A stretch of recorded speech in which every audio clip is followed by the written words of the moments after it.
சில பேரை இப்படி சொல்றது உண்டு, அடுத்தவங்களை அனுசரித்து நடந்துக்க தெரியல, அவன் என்ன சார் மனுஷன் அப்படிம்பாங்க.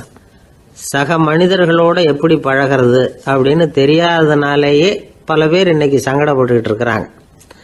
வசதி வாய்ப்பெல்லாம் சரியா இருக்கும், ஆனால் வாழ்க்கை சரியா இருக்காது. இன்னொருத்தர்கிட்ட எப்படி பேசுறது பழகிறதுங்கிறது தெரியாததுனால தான் இந்த அவஸ்தை. சரி, இந்த அவஸ்தை இல்லாமல் வாழறது எப்படி? இதுக்கு அனுபவசாலிகள் சில வழிமுறைகளை சொல்றாங்க.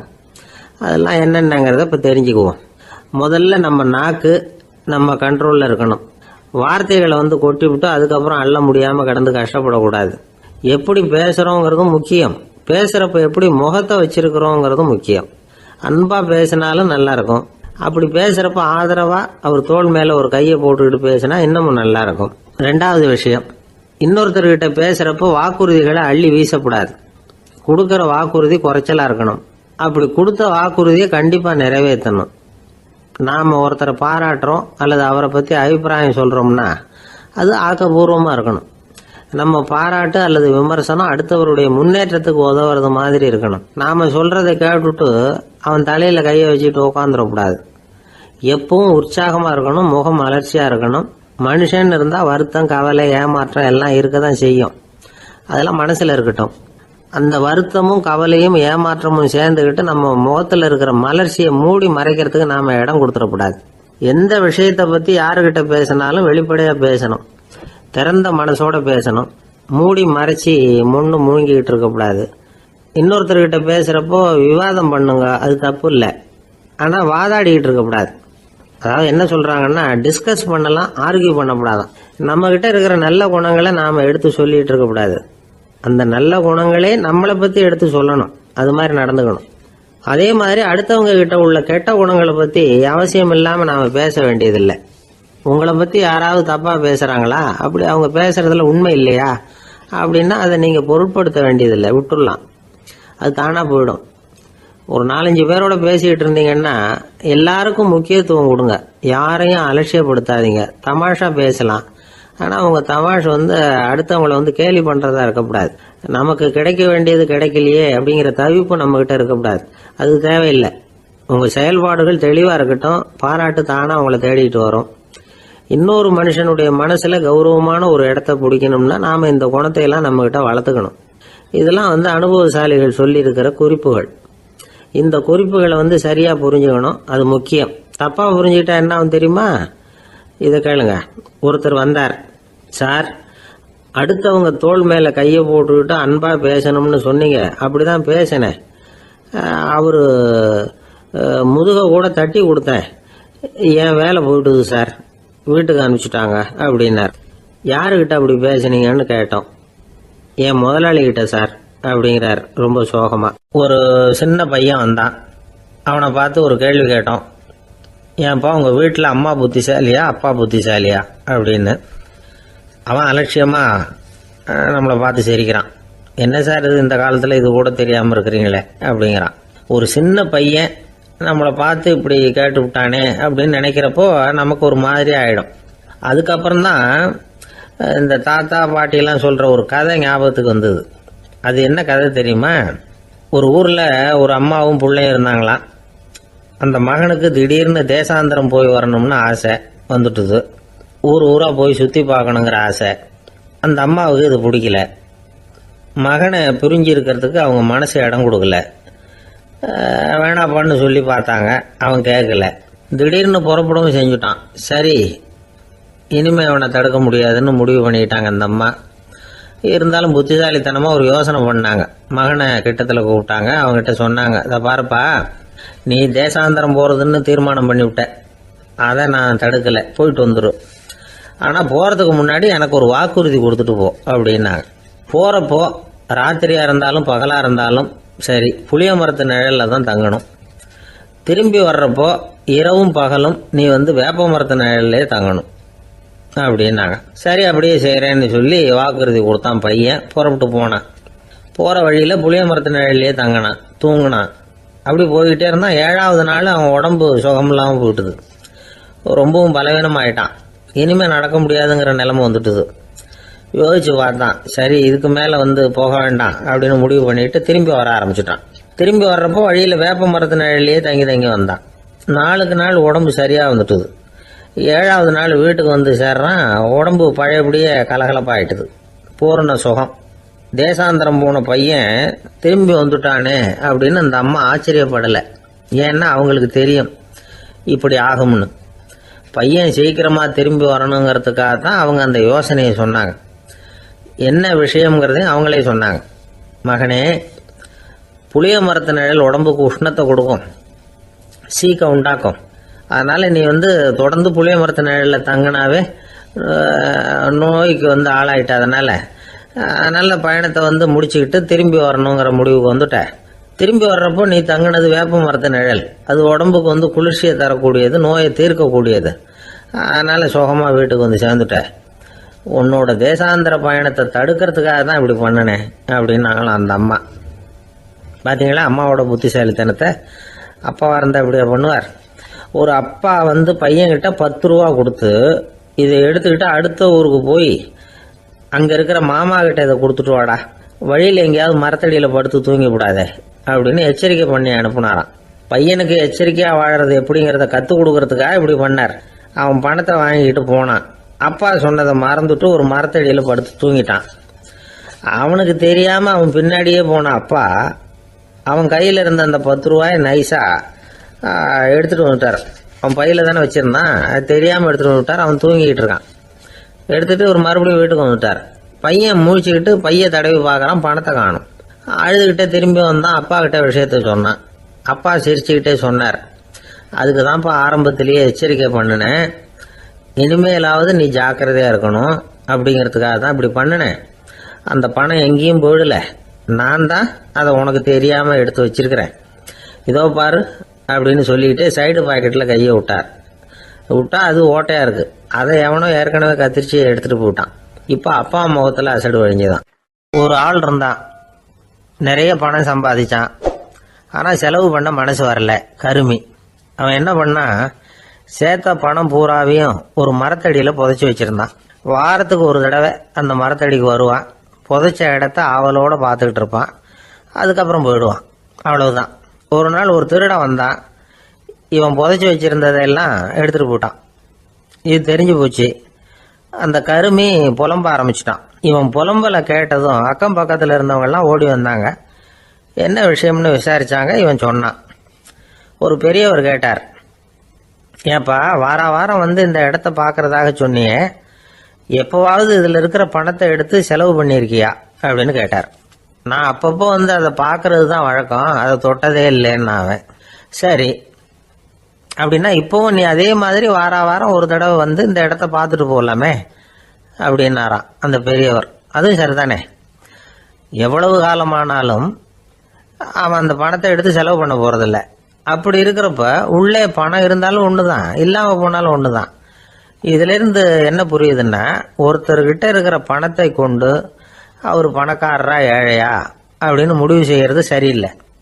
அந்த செல்வத்தை அனுபவிக்கிற திறன், பயன்படுத்துகிற திறன், அதை வச்சு தான் அவர் ஏழையா பணக்காரரா அப்படிங்கிறத நிர்ணயம் பண்ணணும். அதுதான் சரி.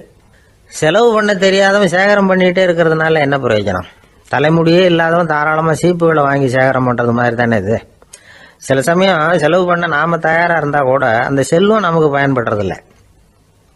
அரேபியாவில் ஒரு நகை வியாபாரி விலை உயர்ந்த முத்துக்களை எல்லாம் அவர் வச்சு வியாபாரம் பண்ணிகிட்டு இருந்தார். அவர் ஒரு சமயம் ஒரு பாலைவனம் வழியாக போயிட்டு இருக்கிறார் ஒட்டகத்தில். அப்போ திடீர்னு கடுமையான புயல் வீச ஆரம்பிச்சுட்டுது. திசை தவறி இவர் எங்கேயோ வந்துட்டார். கூட வந்தவங்களையும் காணலை, எங்கே போனாங்களோ தெரியல. இவர் ரொம்ப பயந்து போய் அங்கேயும் எங்கேயுமா அலைஞ்சு தெரிகிறார். வழியே தெரியல. பசி கடுமையாயிட்டுது. ஒட்டகத்து முதுகில் ஒரு மூட்டை இருந்தது. அதை பிரித்து பார்த்தார். உள்ளே ஏதாவது இருக்கான்னு தேடி பார்க்குறார். அது வரைக்கும் கண்ணில் தட்டுப்படாத அபூர்வமான ஒரு பை கண்ணில் பட்டுது. ஆஹா, அதில் ஏதாவது சாப்பிட்றதுக்கு இருக்கும் அப்படின்னு நினச்சி ஆவலாக அதை பிரித்து பார்க்குறார். அந்த பையில் விலை உயர்ந்த முத்துக்கள் நிறைய இருந்துதான். அப்போ தான் அவர் நினச்சாராம், விலை உயர்ந்த முத்துக்கள் கூட சாப்பிட்றதுக்கு உணவாக முடியாது அப்படிங்கிறத புரிஞ்சுக்கிட்டாராம். எந்த நேரத்தில் எது நமக்கு தேவையோ அது நமக்கு தாராளமாக கிடைக்கணும். அப்படி அது கிடைக்கிறதுக்கு நம்மக்கிட்ட இருக்கிற செல்வம் பயன்படணும். அது நமக்கும் பயன்படலாம், நம்ம மூலமா அடுத்தவங்களுக்கும் பயன்படலாம். அதுதான் செல்வத்தின் பயன். ஒரு மரத்தடியில் ஒருத்தன் உட்காந்து அழுதுகிட்டு இருந்தான். அந்த பக்கமாக வந்த இன்னொருத்தன் ஏப்பா அழுதுகிட்டு இருக்கிறேன்னு கேட்டான். இந்த இடத்துல தான் பூமிக்கு அடியில் பணம் இருக்குது, புதைச்ச இடம் தெரியல, அதான் அழறேன் அப்படின்னா. நல்லா ஞாபகப்படுத்தி பாரு, எந்த இடத்துல புதைச்ச அப்படின்னு கேட்டான் இவன். அது எப்படி எனக்கு தெரியும், புதைச்சி வச்சிருக்கிறவன் நான் இல்லையே, எங்கள் எதிர்த்து வீட்டுக்காரன் அப்படின்னானா இவன். ஒரு பல்கலைக்கழகம், அங்கே ஒரு இலக்கிய பேராசிரியர், அவர் பாடம் நடத்திக்கிட்டு இருந்தார். ராபர்ட் ப்ரௌனிங் எழுதிய கவிதைகளை பற்றி சொல்லிகிட்டு இருக்கிறார். மாணவர்களும் ரொம்ப அக்கறையாக அதை கேட்டுக்கிட்டு இருக்கிறாங்க. ஒரு குறிப்பிட்ட கவிதையை பற்றி சொல்லும் பொழுது அந்த பேராசிரியருக்கே ஒரு சந்தேகம். அதாவது அந்த கவிதையின் சரியான அர்த்தம் என்னங்கிறதுல சந்தேகம். பேராசிரியர் யோசனை பண்ணார். அந்த கவிதையை முழுசாக புரிஞ்சிக்க முடியல. அதனால் மாணவர்களை பார்த்து சொன்னார், மாணவர்களே, ஒரு நாள் பொறுத்துங்க, இந்த கவிதையை எழுதின கவிஞர் எங்கள் வீட்டுக்கு பக்கத்தில் தான் இருக்கிறார். இன்னைக்கு சாயந்தரம் நான் அவரை நேரிலேயே போய் பார்க்குறேன். பார்த்து இதுக்கு என்னங்க அர்த்தம்னு கேட்டுட்டு வந்துடுறேன். அதுக்கப்புறம் உங்ககிட்ட சொல்கிறேன் அப்படின்னாராம். அன்னைக்கு சாயந்தரமே அந்த பேராசிரியர் கவிஞரை தேடிக்கிட்டு போயிட்டார். கவிஞர் அவங்க வீட்டில் அவர் பாட்டு உட்காந்துருந்தாராம். இவர் போய் அவர் முன்னாடி உட்காந்தார். அப்புறம் கேட்டார், ஐயா, அந்த கவிதையின் முழு பொருள் என்னன்னு தெரிஞ்சுட்டு போகிறதுக்காக வந்திருக்கிறேன் அப்படின்னாராம். எந்த கவிதை அப்படின்னாராம் அவர். இவர் அந்த கவிதையை சொல்லியிருக்கார். கவிஞர் கொஞ்சம் யோசனை பண்ணிவிட்டு அப்புறம் சொன்னாராம், பேராசிரியரே, நீங்கள் கொஞ்சம் தாமதமாக வந்துட்டீங்கன்னாராம். இவருக்கு ஒன்றும் புரியல. நீங்கள் என்ன சொல்கிறீங்க, நான் தாமதமாக வந்துட்டேன்னா? நீங்கள் தான் உயிரோடு இருக்கிறீங்களே, அப்படி இருக்கும்பொழுது நான் தாமதமாக வந்துட்டேன்னா அது எப்படி அப்படின்னு இவர் குழம்பி இருக்கிறார். இப்போ கவிஞர் சொன்னாராம், ஐயா, நான் உயிரோடு இருக்கிறேன்னா இல்லையாங்கிறது முக்கியம் இல்லை. நான் அந்த கவிதை வரிகளை எழுதினப்போ 2 பேருக்கு அதோட அர்த்தம் தெரிஞ்சிருந்தது. இப்போ ஒரே ஒருத்தருக்கு தான் அதோட அர்த்தம் தெரியும் அப்படின்னாராம். பேராசிரியர் யோசனை பண்ணியிருக்கார். அப்படின்னா அந்த ஒருத்தர் கவிஞர் ராபர்ட் ப்ரௌனிங்கை தவிர வேற யாரா இருக்க முடியும்? இவர் தான் அப்படிங்கிறத அவர் மனசில் நினச்சிக்கிட்டார். அதனால சொன்னார், ஐயா, நான் தாமதமாக வரல, அந்த கவிதையின் பொருள் என்ன அது சொல்லுங்கன்னார். பேராசிரியரே, நான் சொல்றது உங்களுக்கு புரியலன்னு நினைக்கிறேன். நான் இந்த வரிகளை எழுதினப்போ 2 பேருக்கு அதோட அர்த்தம் தெரிஞ்சிருந்தது. அந்த 2 பேர் யாருன்னா, ஒருத்தர் ராபர்ட் ப்ரௌனிங், அதாவது நான், இன்னொருத்தர் கடவுள். இப்போ அது கடவுளுக்கு மட்டும்தான் தெரியும். நானே இதை பற்றி பல தடவை யோசனை பண்ணி பார்த்தேன். இது ரொம்ப அழகானது, ஆனாலும் ரொம்ப வழுக்கலானது. அதை பிடிச்சிட்டோம்னு நினச்சிக்கிட்டு இருக்கும் பொழுதே காற்று மாதிரி அது உங்ககிட்ட இருந்து ஓடி போயிடுது. எனக்கு ரொம்பவும் வருத்தமாக தான் இருக்குது. நிச்சயமாக நான் தான் இந்த வரிகளை எழுதியிருக்கிறேன். அதில் அர்த்தம் இருக்குங்கிறது எனக்கு தெரியும், அதை நான் உணர்றேன். ஆனால் நீங்கள் என்னை மன்னிக்கணும், எனக்கே கூட அதை என்னால் விளக்க முடியல. அப்படி இருக்கும் பொழுது உங்களுக்கு எப்படி அதை நான் விளக்க முடியும் அப்படின்னாரா அந்த கவிஞர். அனுபவிக்கப்படக்கூடிய எல்லாமே விளக்கப்படக்கூடிய ஒன்றல்ல, விளக்கப்படும் எல்லாமே அனுபவிக்கப்படக்கூடிய ஒன்றல்ல அப்படிங்கிறது ஞானிகளுடைய கருத்து. அதுக்காக தான் அந்த சம்பவம். வாழ்க்கையில் நீங்கள் தொடர்ந்து ஆய்வு செய்து கொண்டே இருக்கக்கூடிய விளக்கங்களை ஒருபோதும் அடைய முடியாத பரிமாணங்கள் இருக்கிறதுனால தான் அது அலுப்பு தட்டாமல் இருக்குது. உங்களால் நிறைய அனுபவிக்க முடியும், இருந்தாலும் நீங்கள் அனுபவித்து அறிந்த விஷயங்கள் கூட வார்த்தைகளால் விளக்கப்பட முடிவதில்லை அப்படிங்கிறது பெரியோர் சிந்தனை. இதெல்லாம் ஒரு பக்கம் இருக்கட்டும்.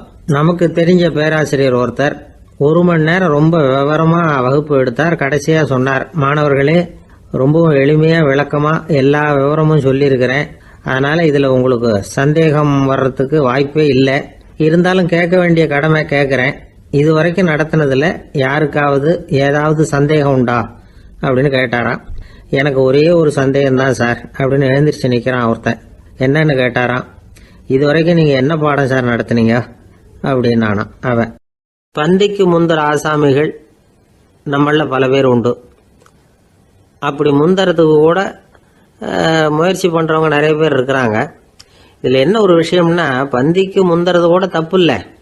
ஆனால் அப்படி ஒரு விருந்தில் ஆளாக போய் உட்காந்து சாப்பிட்டா கூட வெளியில் வர்றப்ப என்ன பெரிய விருந்து வச்சுட்டான், சாம்பாரில் உப்பு இல்லை, ரசத்தில் காரம் இல்லை அப்படின்னு குறை சொல்லிகிட்டே வர்றது இருக்கு பாருங்க, அது சரியில்லை, நாகரிகமும் இல்லை. கல்யாண பத்திரிகையில் என்ன போட்டிருக்குது, என் பொண்ணுக்கும் இன்னொரு பையனுக்கும் கல்யாணம், எல்லாரும் குடும்பத்தோடு வந்திருந்து மணமக்கள் ஆசீர்வதிக்கணும், இப்படி தானே போட்டிருக்கோம். குடும்பத்தோடு விருந்து சாப்பிட்டு சாப்பாடு எப்படி இருக்குன்னு அபிப்பிராயம் சொல்லிவிட்டு போங்க அப்படின்னா போட்டிருக்கு கல்யாண பத்திரிகையில். ஒருத்தர் வீட்டு விசேஷத்துக்கு போயிருக்கோம்னா எவ்வளவோ அசௌகரியங்கள் நமக்கு ஏற்படலாம். ஏராளமான கூட்டம் வந்திருக்கும். எல்லாரையும் அவங்க தனித்தனியாக கவனிச்சுக்கிட்டு இருக்க முடியாது. நாம தான் அனுசரித்து நடந்துக்கணும். நாமளா போய் வாழ்த்த வேண்டியவங்களை வாழ்த்தி விட்டு சேரணும். அதை விட்டுட்டு பத்திரிக்கை கொடுத்தானேன்னு போனேன், கவனிப்பே சரியில்லை அப்படின்னு புலம்பிக்கிட்டு இருக்கக்கூடாது. ஒரு விருந்துக்கு போனால் அங்கே எப்படி நடந்துக்கணும் அப்படிங்கிறத பற்றி கூட அனுபவசாலிகள் சில விவரங்கள்லாம் சொல்லியிருக்கிறாங்க. இந்த காலத்தில் கல்யாணம், பிறந்த நாள், அது இதுன்னு நிறைய விருந்துகள் நடக்குது. அதெல்லாம் எதுக்காக? மனித உறவுகளை வளர்த்துக்கிறதுக்காக தான், வேற எதுக்கு? ஒரு விருந்துக்கு போனால் அமைதியாக பொறுமையாக போய் உட்காரணும். அடித்து பிடிச்சிக்கிட்டு இடத்த பிடிக்க போகிறேன் அப்படின்னு நிற்கக்கூடாது. முதல் பந்தி நடந்துக்கிட்டு இருந்தால் அது முடிஞ்சு இலை எடுத்து சுத்தம் பண்ணதுக்கு அப்புறம் போய் உட்கார்றது தான் நாகரீகம். இலை எடுக்கிறதுக்கு முன்னாடியே அங்கே போய் உட்காந்தா நல்லா இருக்காது. நீங்கள் சாப்பிட்டுட்டு உட்காந்துருக்கீங்களா, சாப்பிட்றதுக்கு உட்காந்துருக்கீங்களா, பார்க்குறவங்களுக்கு சந்தேகம் வந்துடும். அதே மாதிரி இலையில எல்லா ஐட்டமும் பரிமாறினதுக்கு அப்புறம் சாப்பிட ஆரம்பிக்கணும். ஒவ்வொரு ஐட்டமாக வைக்க வைக்க நாம் பாட்டுக்கு எடுத்து உள்ளே தள்ளிகிட்டே இருந்தோம்னா எதை வச்சோம் எதை வைக்கலன்னு பரிமாறினவரே குழம்பி போயிடுவார். ஏன்னா எப்போ பார்த்தாலும் இலை காலியாகவே இருக்கும். சாப்பிட்றப்போ உங்கள் சாப்பாட்டையே நீங்கள் கவனிக்கணும். அடுத்தவங்க இலையில என்ன இருக்குது, பக்கத்தில் இருக்கிறவர் எதை அதிகமாக சாப்பிட்றார், இதெல்லாம் நமக்கு என்னத்துக்கு? எல்லாரும் சாப்பிட்டு முடிக்கிற வரைக்கும் பொறுமையாக இருக்கிறது தான் நல்லது. நீங்கள் மட்டும் திடீர்னு பாதியில் எழுந்திரிச்சு பக்கத்தில் இருக்கிறவங்களுக்கு சங்கடமாக இருக்குமேங்கிறதெல்லாம் யோசிக்காமல் நீங்கள் பாட்டு எழுந்திரிச்சு போகக்கூடாது. பக்கத்தில் உள்ளவங்க உங்களை எழுந்திரிக்க சொன்னால் எழுந்திரிச்சு போகலாம். விருந்துகளில் சாப்பாட்டை வீணாக்கிறதே ஒரு நாகரிகமாக போட்டுது இந்த காலத்தில். சாப்பாட்டுக்கே கஷ்டப்பட்டுக்கிட்டு பல பேர் இந்த உலகத்தில் இருக்கிறப்போ சாப்பாட்டை வீணாக்கிறது எவ்வளோ பெரிய மோசங்கிறத நினச்சி பார்க்கணும். வேணுங்கிற அளவுக்கு கேட்டு வாங்கி சாப்பிட்றது தான் முறை. விருந்தில் இந்த பஃபே அப்படின்னு சொல்லி ஒரு முறை சொல்கிறாங்கல்ல, அதாவது உணவு வகைகளையெல்லாம் பொதுவாக ஒரு இடத்துல வச்சுடுறது, நமக்கு தேவையானதை நாமே எடுத்துட்டு ஒரு தட்டில் போட்டுக்கிட்டு சாப்பிட வேண்டியது. இதில் கூட சில பேர் தேவைக்கு அதிகமாக எடுத்து போட்டுக்கிட்டு வீணாக்குறாங்க. சில சமயம் கடைசியாக சாப்பிட போகிறவங்களுக்கு எல்லா ஐட்டமும் கிடைக்காம போகலாம். அதை போய் பெருசு பண்ணிகிட்டு இருக்கக்கூடாது. என்ன சார் இந்த அளவுக்கு கூடவா நாகரிகம் தெரியாமல் இருக்கிறோம், இதை போய் பெருசாக சொல்ல வந்துட்டீங்களே அப்படின்னு நினைக்கலாம். ஒருத்தர் 2 பேருக்கு இந்த விவரம் தேவைப்படலாம். அவங்க காதலையும் இது விழட்டுமேங்கிறதுக்காக தான் இது. ஒரு பெரிய கல்யாண விருந்து நடந்துக்கிட்டு இருந்தது. விருந்து மண்டபத்து வாசலில் ஒருத்தர் நின்றுக்கிட்டு வர்றவங்களையெல்லாம் ரொம்ப மரியாதையாக வணங்கி உள்ளே அனுப்பி வச்சுக்கிட்டு இருந்தார். எப்படி தெரியுமா? வர்றவங்க கையெல்லாம் பிடிச்சி முத்தம் கொடுத்து அதுக்கப்புறம் உள்ளே அனுப்பி வச்சுக்கிட்டு இருந்தாராம். கூட்டம்லாம் முடிஞ்சதுக்கப்புறம் அவர்கிட்ட போய் கேட்டிருக்கிறாங்க, சார் நானும் எவ்வளவோ விருந்துகளுக்கு போயிருக்கிறேன், இருந்தாலும் இவ்வளவு மரியாதையாக வர்றவங்க கைக்கெல்லாம் முத்தம் கொடுத்து வரவேற்கிறத இங்கே தான் பார்க்குறேன் அப்படின்னு சொன்னாங்க. அதுக்கு அவர் சொன்னார், அட போங்க சார், நான் முத்தம் கொடுக்கல, முந்தின பந்திக்கு சாப்பிட்டவங்களே அடுத்த பந்திக்கும் வர்றாங்களான்னு மோந்து பார்த்து அனுப்பி வச்சுக்கிட்டு இருந்தேன் அப்படின்னார். ஒருத்தன் எப்படி நடந்துக்கிறாங்கிறத வச்சு தான் அந்த ஆள் எப்படிங்கிறத நாம் முடிவு பண்ணுறோம். ஆளுமைன்னு சொல்கிறோம்ல, அதுக்கு சூழ்நிலைகளை ஆளுகின்ற தன்மை அப்படின்னு விளக்கம் கொடுக்குறார் ஒரு உளவியல் நிபுணர். சரி, ஒரு மனிதனுடைய ஆளுமையை உருவாக்குகிற விஷயங்கள் என்னென்ன? பிறப்பு, வளர்க்கப்பட்ட விதம், படிப்பு, நண்பர்கள், சமுதாயம், இப்படி நிறைய உண்டு. ஆளுமையின் அடிப்படையில் சில மனநோய்கள் உண்டாகுது. அதெல்லாம் என்னென்னங்கிறத தெரிஞ்சு வச்சுக்கிட்டோம்னா நம்ம கூட இருக்கிறவங்கள அடையாளம் கண்டுபிடிக்கிறதுக்கு அது ரொம்ப உபயோகமாக இருக்கும். ஃப்ரெனாய்டு ஆளுமை அப்படின்னு ஒன்று. இந்த கோளாறு உள்ளவங்க எப்படி இருப்பாங்க தெரியுமா? அதிக உணர்ச்சி, சந்தேகம், பொறாமை இதெல்லாம் அதிகமாக இருக்கும். வளைஞ்சு கொடுக்க மாட்டாங்க. அடுத்தவங்களோட இணக்கமான உறவு இருக்காது. அவங்க செய்கிற தப்புக்கெல்லாம் அடுத்தவங்களை குறை சொல்லிகிட்டு இருப்பாங்க. இது ஒரு ரகம். அடுத்தது ஸ்கிசாய்டு ஆளுமை அப்படின்னு சொல்கிறாங்க. இந்த கோளாறு உள்ளவங்க அடுத்தவங்களோட பழக கூச்சப்படுவாங்க. சின்ன வயசுலேயே இது ஆரம்பமாயிடுது. பகல் கனவுலேயே சஞ்சரிப்பாங்க. அவங்களுடைய விரோதம், கோபம் இதை கூட வெளியில் காட்டிக்க முடியாமல் இருப்பாங்க. இவங்களுக்கு அகமுகம், பிரச்சனைகள்லேருந்து ஒதுங்கி எதுலேயும் ஈடுபாடு இல்லாதவங்களாக இருப்பாங்க. இப்படி ஒரு ரகம். அடுத்தது சைக்ளோதமிக் ஆளுமை அப்படின்னு சொல்கிறாங்க. அது என்னென்னா உணர்ச்சிகளில் ஏற்றத்தாழ்வு அதிகமாக இருக்குமா. சில சமயம் பார்த்தா மகிழ்ச்சியாக இருப்பாங்க, சில சமயம் சோகமாக உட்காந்துருப்பாங்க. அவங்க மனநிலைக்கு தகுந்த மாதிரி சமூக நிகழ்ச்சிகளில் பங்கெடுத்துக்குவாங்க. இன்னொரு வகை என்னென்னா எண்ணப்பீடிகை ஆளுமை அப்படின்னு பேர் வச்சிருக்கிறாங்க. அதுக்கு இவங்களுக்கெல்லாம் கரெக்டாக இருக்கணும், எல்லாம் சட்டத்திட்டம் இதுலேயும் ஒரு ஒழுங்குமுறை, இப்படி எதிர்பார்க்குற மனோபாவம். இவங்க எதிர்பார்ப்புக்கும் அரண்முறைக்கும் மற்றவங்க கட்டுப்படணும்னு நினைப்பாங்க. இந்த நிலைமை நீடிச்சா என்ன ஆகும் தெரியுமா? அலைக்கழிக்கிற எண்ணங்கள் திரும்ப திரும்ப ஒரே செயலை செய்ய தூண்டுற மன தளர்ச்சிக்கு ஆளாயிடுறாங்க. அடுத்தது ஹிஸ்டீரியா ஆளுமை. சின்ன விஷயத்தையெல்லாம் பெருசுபடுத்தி நாடகமாக்குற நடிகர்கள் இவங்க. உணர்ச்சி அதிகம் உள்ளவங்க. இவங்க மன எழுச்சியில் பக்குவமின்மை, குழந்தைத்தனம், முதிர்ச்சியின்மை எல்லாம் இருக்கும். தன்னலம் மிக்க குணம். பிறர் தன்னை மட்டுமே கவனிக்கணும்னு நினச்சி செயல்படுறது, இதெல்லாம் இவங்க அடையாளம். அடுத்த ரகம் எப்படின்னா வளர்ச்சியற்ற ஆளுமைன்னு சொல்கிறாங்க. அடுத்தவங்களோட இணங்கி போக முடியாதவங்க, அறிவு, மன எழுச்சி, சமூக உறவு இதில் எல்லாம் போதுமான வளர்ச்சியையும் நிறைவையும் பெற முடியாதவங்க. இவங்களால வாழ்க்கையில் முன்னேற முடியாது. பிச்சைக்காரங்க, குற்றவாளிகள் இவங்க கிட்டெல்லாம் இது மாதிரியான ஆளுமை அதிகமாக இருக்குமா. அடுத்தது என்னென்னா சோர்வு உடைய ஆளுமை. எதுலேயும் உற்சாகம் இல்லாமல் சோர்ந்து போயிருப்பாங்க. அதுக்கெல்லாம் நமக்கு வலிமை இல்லைப்பா அப்படின்னு சொல்லிட்டு இருப்பாங்க. சின்ன விஷயங்களுக்கெல்லாம் அதிர்ச்சி அடையிறது, வாழ்வின் சுவையை அனுபவிக்க முடியாதவங்க. இன்னொரு ரகம் இது கொதித்தெழும் ஆளுமைங்கிறாங்க. எதுக்கு எடுத்தாலும் ஆத்திரம், குரோதம், வன் செயல் இதுலெல்லாம் ஈடுபாடு இப்படி உள்ளவங்க. நத்தை வகை ஆளுமை அப்படின்னு ஒன்று. அடுத்தவங்க மேலே விரோதம் இருக்கும், அடிக்கணுங்கிற எண்ணம் இருக்கும். ஆனால் அதை அப்படியே வெளியில் காட்டாமல் அதே சமயம் அமைதியான முறையில் வெறுப்பை வெளிக்காட்டுற ரகம். இவங்கெல்லாம் பேசாமல் கம்முன்னு இருந்துக்கிட்டே நினைச்சதை நிறைவேற்றிக்கிடுவாங்க. முன்ஜாக்கிரதை ஆளுமை அப்படின்னு ஒரு ரகமா. பாதுகாப்பின்மை, சந்தேகம், முழுமையின்மை, அறவேக்காட்டுத்தனம் இந்த மனப்போக்கு அதிகமாக இருக்கிறதுனால அகம்பாவம், புடிவாதம், எச்சரிக்கை எல்லாம் அளவுக்கு மீறி இருக்கும். இதுவரைக்கும் நாம் பேசிக்கிட்டு இருந்த ஆளுமை பண்புகள் அளவுக்கு அதிகமாக போயிட்டுதுன்னா ஆளுமை கோளாறுகள் ஏற்படும். அதன் அடிப்படையில் மனவியாதிகள் வருமா. அதனால் இணக்கமான எல்லாரும் விரும்புகிற இயல்பான ஆளுமையை பெறுவதற்கு நாம் முயற்சி செய்யணும் அப்படிங்கிறது மனோதத்துவ நிபுணர்களுடைய ஆலோசனை. ஒருத்தர் ஒரு மனோதத்துவ டாக்டரை தேடிட்டு வந்தாராம். டாக்டர், எனக்கு மனசில் ஏதோ வியாதி, ஆளுமை கோளாறு, அதாவது எனக்கு சீக்கிரமாக செத்து போனால் தேவையில்லைன்னு தோணுது அப்படின்னாராம். உடனே அந்த டாக்டர், சரி அப்படின்னா இங்கே இருங்க, நான் வைத்தியம் பார்க்குறேன் அப்படின்னாராம். ஒருத்தர் முகத்தை தொங்க போட்டுக்கிட்டு ஒரு மாதிரியாக வந்தார். என்ன விஷயம்னு விசாரித்தேன். என்னுடைய நண்பன் ஒருத்தங்கிட்ட கருத்து வேறுபாடு, இனிமேல் நமக்குள்ளே எந்த சம்மந்தமும் வேணாம்னு நட்பை முறிச்சிட்டு வந்துட்டேன்னா. நண்பர்கள்னு இருந்தால் கருத்து வேறுபாடு வரத்தான் செய்யும்னு.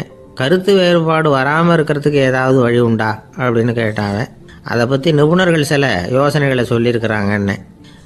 முதல் விஷயம் என்னென்னா, உங்கள் நண்பனுக்கு ஒரு செய்தி சொல்லணும்னா அதை நீங்களே நேரடியாக சொல்லுங்கள், அல்லது உங்கள் கைப்பட கடிதம் எழுதுங்க. அதாவது நேரடி தொடர்பு முக்கியம். அதை விட்டுட்டு இன்னொருத்தர் மூலமாக நண்பர்களுக்கு செய்தி அனுப்புனா நீங்கள் சொல்கிற செய்தி அப்படியே போய் சேராது, அது சேதமாயிடும். கூட்டி குறைச்சி சொல்லிவிடுவாங்க, அது குழப்பத்தில் கொண்டாந்து விட்டுரும். இது ஒரு யோசனை. ரெண்டாவது யோசனை என்னென்னா, நீங்கள் ஒரு நல்ல காரியத்தை செய்யும் பொழுது உங்கள் நண்பரையும் சேர்த்துக்குங்க, அவருக்கும் அதில் ஒரு ஈடுபாட்டை உருவாக்குங்க. மூணாவது யோசனை, நம்ம பக்கத்தில் இருக்கிற நண்பர் மகிழ்ச்சி அடைகிற மாதிரி ஏதாவது செய்யணும். சின்ன சின்ன செயல்களாக இருந்தாலும் பரவாயில்ல, அவர் நமக்கு எதுவும் செய்யலையே, நாம் எதுக்கு செய்யணும் அப்படின்னு நினச்சிக்கிட்டு இருக்கக்கூடாது. நாலாவது யோசனை என்னென்னா, உங்களுக்கு ஒரு பிரச்சனையா அல்லது உங்கள் நண்பருக்கு ஒரு பிரச்சனையா, எதுவாக இருந்தாலும் 2 பேரும் சேர்ந்து உட்காந்து ஆலோசனை பண்ணுங்கள். நம்ம யோசனையும் கேட்கப்படுதே அப்படிங்கிற நினைப்பே அவருக்கு ஒரு மன நிறைவை உண்டாக்குமா. 5வது யோசனை, உங்கள் நண்பர் ஏதோ ஒரு காரியத்தை செய்கிறார், நீங்கள் உடனே அவசரப்பட்டு நீ செய்கிறது தப்புன்னு தீர்ப்பு சொல்லக்கூடாது. அவர் அதை செய்யறதுக்கான நியாயங்கள் எவ்வளோ இருக்கும், அதை புரிஞ்சுக்கிறதுக்கு முயற்சி பண்ணணும். 6வது யோசனை, உங்கள் நண்பர் என்ன சொன்னாலும் அதை பொறுமையாக கேளுங்க. அவர் சொல்கிறத புரிஞ்சுக்கணும், அவர் சொல்ல விரும்புகிறத புரிஞ்சுக்கணும், அவர் சொல்ல முடியாமல் தவிக்கிறதையும் புரிஞ்சுக்கணும். இப்படி 3 விதமாகவும் அவரை புரிஞ்சுக்கிட்டு அதுக்கு தகுந்த மாதிரி செயல்படணும். 7வது யோசனை என்னென்னா, உங்கள் நண்பர் உங்ககிட்ட ஏதோ ஒரு கருத்தை சொல்கிறார், அது உங்களுக்கு பிடிக்கல, அதுக்காக உடனே நீ சொல்கிறது சரியில்லை, நான் ஒத்துக்க மாட்டேன் அப்படின்லாம் மறுத்துக்கிட்டு இருக்கக்கூடாது. அவர் சொல்கிறத கேட்கணும், பொறுமையாக சிந்திக்கணும், அதுக்கப்புறம் பதில் சொல்லணும். இப்படிலாம் நடந்துக்கிட்டால் நண்பர்களுக்குள்ள கருத்து வேறுபாடு வர்றதுக்கு வாய்ப்பே இருக்காது அப்படின்னு வல்லுநர்கள் தொகுத்து சொல்லியிருக்கிறாங்க இந்த யோசனைகளை. எனக்கு தெரிஞ்ச சில நண்பர்கள் உண்டு, அவங்களுக்குள்ளேயும் கருத்து வேறுபாடுகள் வராமல் இருக்கிறதுக்கு சில நுட்பங்களை கையாளுறது உண்டு. ஒருத்தர் சொன்னார், அந்த டாக்டர் சின்ன வயசுலேருந்து என் கூட பழகினவர், நாங்கள் 2 பேரும் இணை பிரியாத நண்பர்கள். இருந்தாலும் எனக்கு உடம்பு சரியில்லைன்னா நான் அவர்கிட்ட வைத்தியம் பார்த்துக்க மாட்டேன் அப்படின்னார் ஒருத்தர். ஏன் அப்படின்னு கேட்டேன். எங்கள் நட்பு கெட்டுப்போடக்கூடாது இல்லையா, அதனால தான் அப்படின்னாரு இவர். ஒரு சிகை அலங்கார கூடம். ரொம்ப சுறுசுறுப்பாக எல்லாரும் வேலை செஞ்சுக்கிட்டு இருக்கிறாங்க. முடி வெட்டிக்க வந்திருக்கிறவங்க நிறைய பேர் எல்லாரும் வரிசையாக உட்காந்துருக்குறாங்க. அந்த சமயத்தில் திடீர்னு கதவை திறந்துக்கிட்டு ஒருத்தர் உள்ளே வர்றார். அவர் ஒரு பெரிய மனிதர். அவரும் முடி வெட்டிக்கிறதுக்காக தான் உள்ளே வந்திருக்கிறார். அவரை பார்த்த உடனே அங்கே வரிசையில் உட்காந்துருந்தவங்க எல்லாரும் எழுந்திரிச்சு அவர்கிட்ட வந்துட்டாங்க. அவரை சுற்றி நின்றுக்கிட்டாங்க. எப்படி இருக்கிறீங்க, நல்லா இருக்கீங்களா அப்படின்னு விசாரிக்க ஆரம்பிச்சிட்டாங்க. எல்லாம் முடிஞ்சதும் வந்தவர் கேட்டார், வரிசையில் கடைசியாக இருக்கிறவர் யார் அப்படின்னு கேட்டார். ஏன்னு கேட்டாங்க. நான் அதுக்கு அடுத்தபடியாக உட்காரணும், அதுக்காக தான் கேட்குறேன் அப்படின்னார். உடனே அங்கே இருந்தவங்கள்லாம் என்ன சொன்னாங்க தெரியுமா? நீங்கள் வரிசையில் காத்திருக்கக்கூடாது, நீங்கள் அரசாங்கத்தின் தலைவர், உங்களுக்கு நேரம் முக்கியம், அதனால் நீங்கள் முன்னாடி போங்க அப்படின்னு சொன்னாங்க. ஆனால் அதை அவர் கேட்கல. தோழர்களே, உங்களுடைய கருத்துக்கு ரொம்ப நன்றி. எல்லாரும் வரிசையாக தான் வரணும், அதுதான் முறை.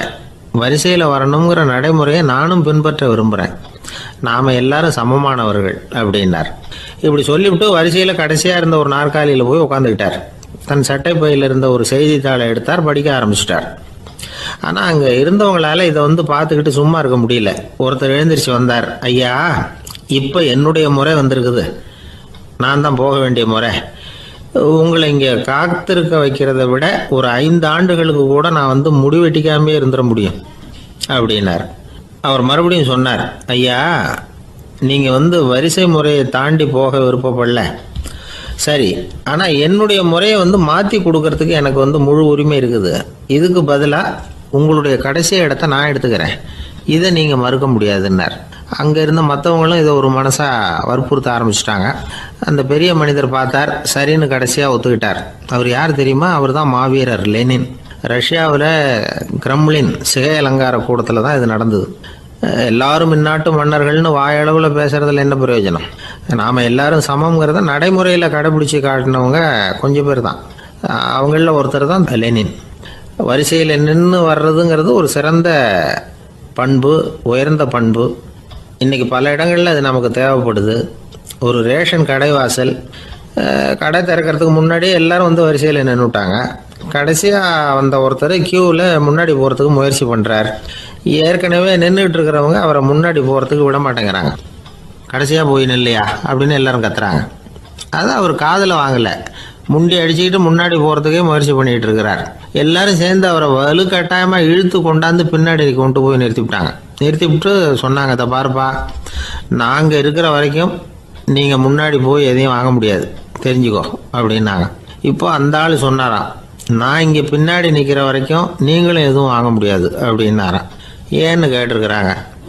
நான் தான் அந்த கடையை திறக்க வேண்டிய ஆள் அப்படின்னா. ஒருத்தர் ஒரு தவறு செஞ்சு விடுறாருன்னு வச்சுக்கோங்க. உடனே நீ செஞ்சது தவறு அப்படின்னு சொல்கிறது ஒரு வகை. அதுக்கு பதிலாக எது சரின்னு அவர் புரிந்து கொள்ள உதவி செய்கிறது இன்னொரு வகை. இந்த 2வது வகை இருக்குது பாருங்கள், நிர்வாக இயலில் இது ரொம்ப முக்கியம். அலுவலகத்தில் வேலை பார்க்குற ஒருத்தர் முக்கியமாக தெரிஞ்சுக்க வேண்டியது என்ன தெரியுமா? சக ஊழியர்கள்கிட்ட எப்படி பழகணும், மேலதிகாரிகள்கிட்ட எப்படி பழகணும், தனக்கு கீழே வேலை செய்கிறவங்கக்கிட்ட எப்படி பழகணும், வாடிக்கையாளர்கள்கிட்ட எப்படி பழகணும், இவங்க எல்லார்கிட்டையும் செம்மையான உறவை ஏற்படுத்திக்கிறது எப்படி. இதையெல்லாம் சொல்லிக் கொடுக்குற பாடம் தான் இன்டர் பர்சனல் ஸ்கில், திறமையான உறவு அப்படிங்கிறது. எந்த வேலையில் இருந்தாலும் சரி, இந்த உறவுகளை வளர்க்கும் திறன் உள்ளவங்க சீக்கிரம் முன்னுக்கு வந்துடுறாங்க. மற்றவங்க கிட்ட உறவை பலப்படுத்திக்கிறது எப்படி அப்படின்னு தெரிஞ்சுக்கிட்டோம்னா எந்த ஒரு தடையையும் சுலபமாக தாண்டி செய்கிற தொழிலில் முன்னுக்கு வந்துடலாம். ஹார்வர்டு பல்கலைக்கழகத்தில் ஒரு கணக்கெடுப்பு பண்ணி பார்த்தாங்களாம். பார்க்குற வேலையில் எது மாதிரி குணாதிசயம் உள்ளவங்க வேகமாக முன்னுக்கு வர்றாங்க அப்படின்னு தெரிஞ்சுக்கிறதுக்காக இந்த கணக்கெடுப்பு. வெவ்வேறு துறையில் வேகமாக முன்னுக்கு வந்திருக்கிற பல பேரை சந்தித்து இந்த சர்வேயை நடத்தியிருக்கிறாங்க. அவங்க கண்டுபிடிச்சி சொல்லியிருக்கிற உண்மை என்ன தெரியுமா? ஒருத்தர் ஒரு வேலையில் இருந்தால் அது சம்பந்தப்பட்ட சப்ஜெக்ட் பற்றிய அறிவு 35% இருந்தால் போதுமா. ஆனால் உறவுகளை வளர்க்கக்கூடிய திறன், இன்டர் பர்சனல் ஸ்கில்லு 65% வேணும். இப்படி உள்ளவங்க சீக்கிரம் முன்னுக்கு வந்துடுறாங்களாம். அதனால் ஒருத்தருக்கு வேலை சரியாக புரியலைன்னா கூட விவரமாக மற்றவங்கக்கிட்ட பழகிறது எப்படின்னு புரிஞ்சால் போதும், அவர் முன்னுக்கு வந்துடலாம். அலுவலகங்களில் மட்டும் இல்லை, எல்லா இடங்கள்லையும் இது ரொம்ப முக்கியம். வீட்டுக்குள்ளேயும் இது ரொம்ப முக்கியம், வீட்டுக்கு வெளியேயும் இது முக்கியம். அடுத்தவங்க கிட்ட பழகிறது எப்படிங்கிறத தெரிஞ்சிக்காதவன் வாழ்க்கையில் முன்னேற முடியாது. இன்றைக்கி ஆயுதங்களால் காயப்படுத்தி கொள்ளுகிறவர்களை விட வார்த்தைகளால் காயப்படுத்தி கொள்ளுகிறவர்கள் தான் அதிகம். பெரியவங்க என்ன சொல்கிறாங்க தெரியுமா? நீங்கள் இந்த பூமியில் பிறந்ததன் அர்த்தம் பூர்த்தி ஆகணும்னா அடுத்தவங்களுக்கு உதவி பண்ணுங்க. அடுத்தவங்களுக்கு உதவி செய்ய முடியாவிட்டால் கூட பரவாயில்லை, ஆனால் யாரையும் புண்படுத்தி விடாதீங்க அப்படின்னு சொல்கிறாங்க. எனக்கு தெரிஞ்ச ஒருத்தர் ஒரு அலுவலகத்தில் வேலை பார்க்குறார். அவர் சொல்லுவார், எனக்கு இந்த இன்டர்பர்சனல் ஸ்கில் ரொம்ப அதிகம் சார். சக ஊழியர்கள்கிட்ட ரொம்ப சுமூகமாக நடந்துக்குவேன்.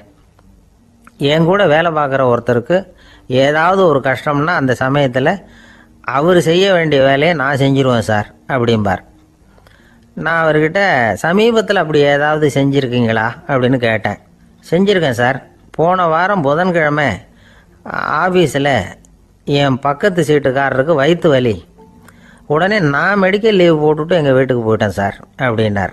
ஒரு சீன தேசத்து அரசர் இருந்தார். அவருக்கு வயசாயிட்டுது. அவருக்கு அடுத்தபடியாக அவருடைய புள்ள பட்டத்துக்கு வரணும், ஆட்சி பொறுப்பை ஏற்றுக்கணும். ஒரு நல்ல தலைவனுக்கு இருக்க வேண்டிய பண்புகள்லாம் தன்னுடைய மகனுக்கு இருக்கணும்னு விரும்பினார் அந்த அரசர். அதனால் இளவரசனை பக்கத்தில் இருந்த ஒரு குரு கிட்ட அனுப்புனார். இளவரசன் அவர்கிட்ட போய் சேர்ந்தான். அந்த குரு என்ன பண்ணார் தெரியுமா? இவனை பார்த்து சொன்னார், இதை பாருப்பா, நீ என்ன பண்ணுற, இப்போவே பக்கத்தில் இருக்கிற காட்டுக்கு போ, நடு காட்டில் போய் ஒரு இடத்துல உட்காந்துக்கோ.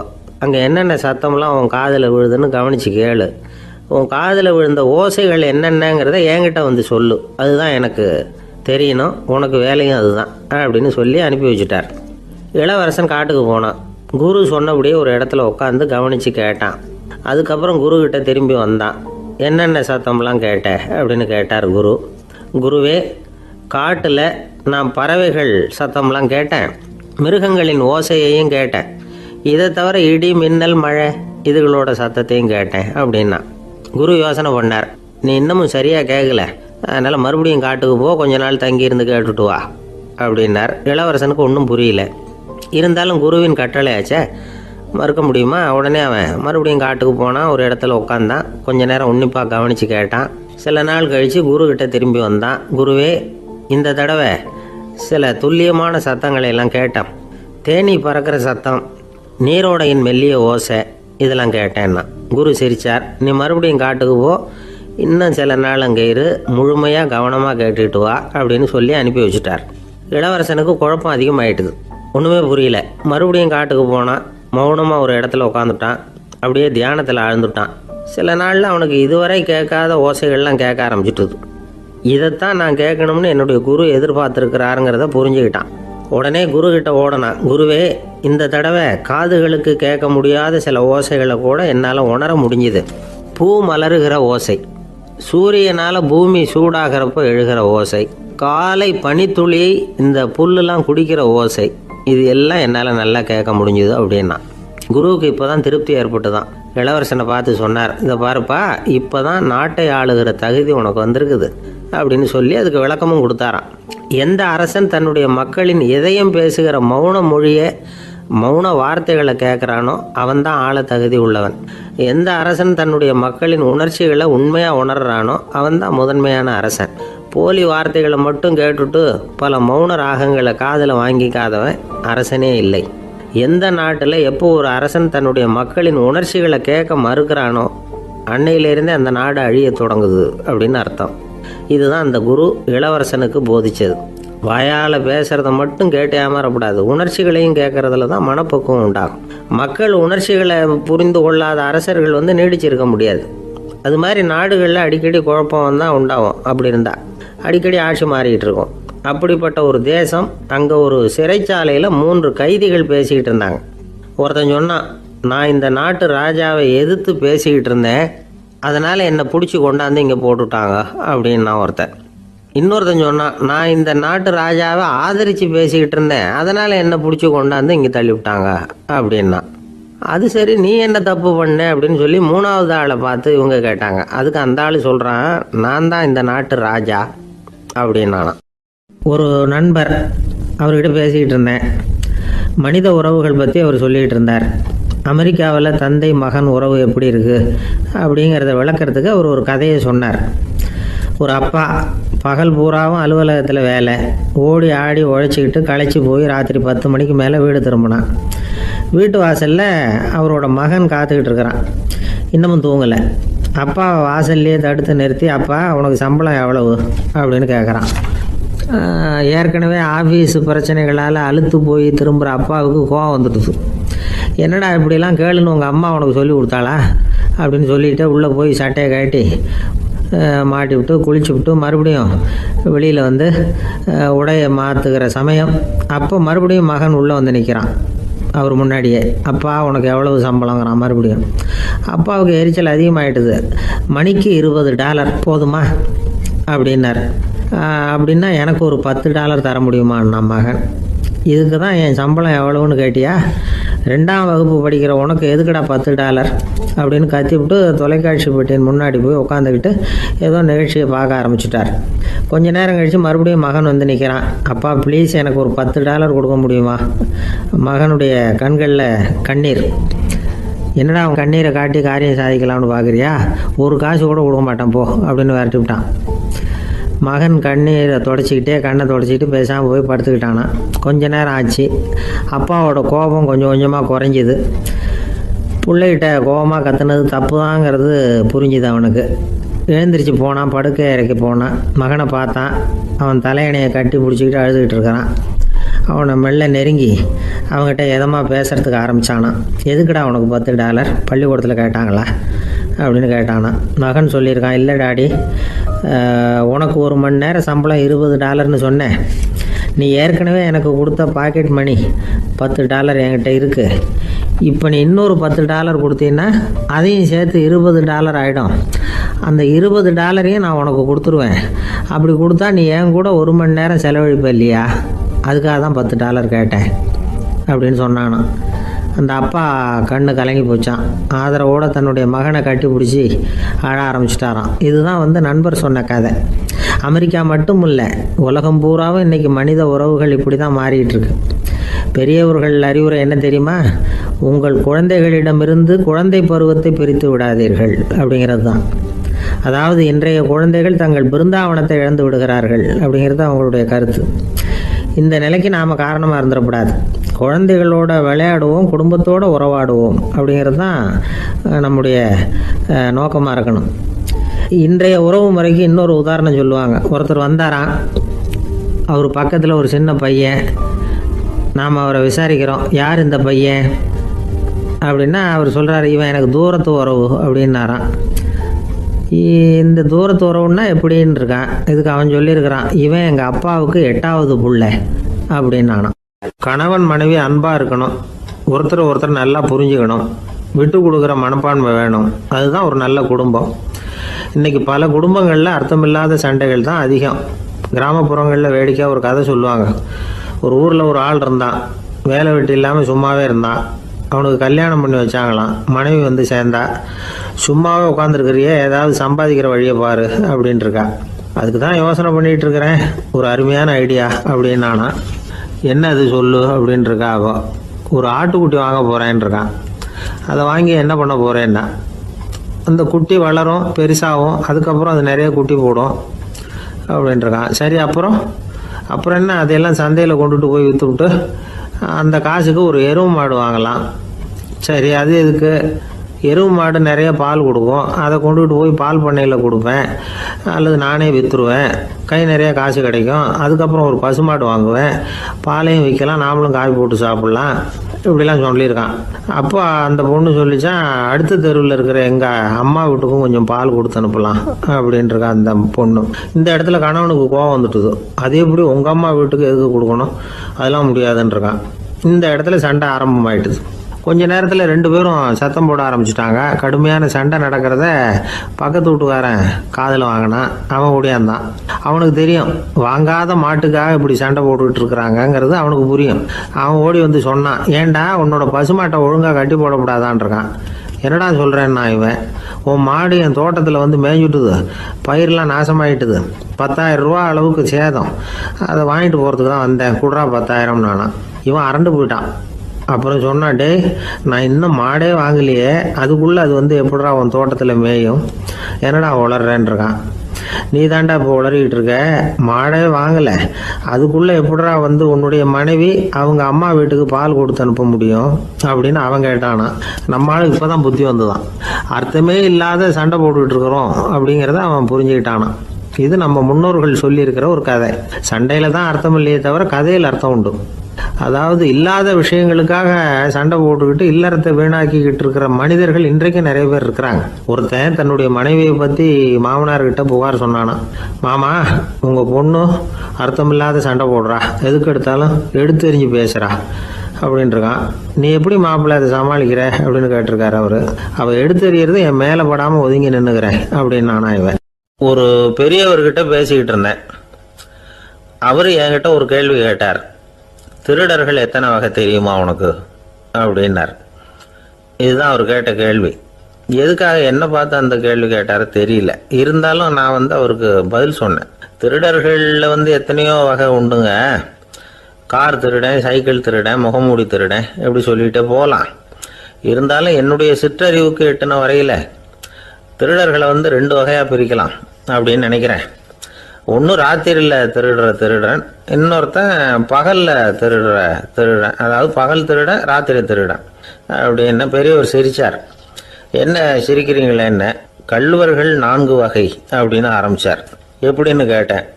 சாப்பாட்டுக்கு இல்லாமல் திருடுறாங்க பாருங்க, அது ஒரு வகையான். சாப்பாட்டுக்கு இருந்தும் திருடுறாங்க பாருங்க, அது ஒரு வகையான். இதை தவிர இன்னும் ஒரு 2 வகை திருட்டு உண்டு. அது என்னன்னா, ஆண்டவன் கிட்ட இருந்து நாம திருடுற திருட்டு, இன்னொன்று என்னன்னா நம்ம கிட்ட இருந்து ஆண்டவன் திருடுற திருட்டு அப்படின்னார். எனக்கு ஒன்றும் புரியல. என்ன சார் இது, ஆண்டவனையே வந்து திருடன்னு சொல்றீங்களே அப்படின்னு ஆச்சரியமா. ஆமாங்க, ஆண்டவனை வந்து கள்வன்னு சொல்றது இல்லையா. காஞ்சிபுரத்துக்கு பக்கத்தில் திருக்கார்வனம் அப்படின்னு ஒரு ஊர் இருக்கு.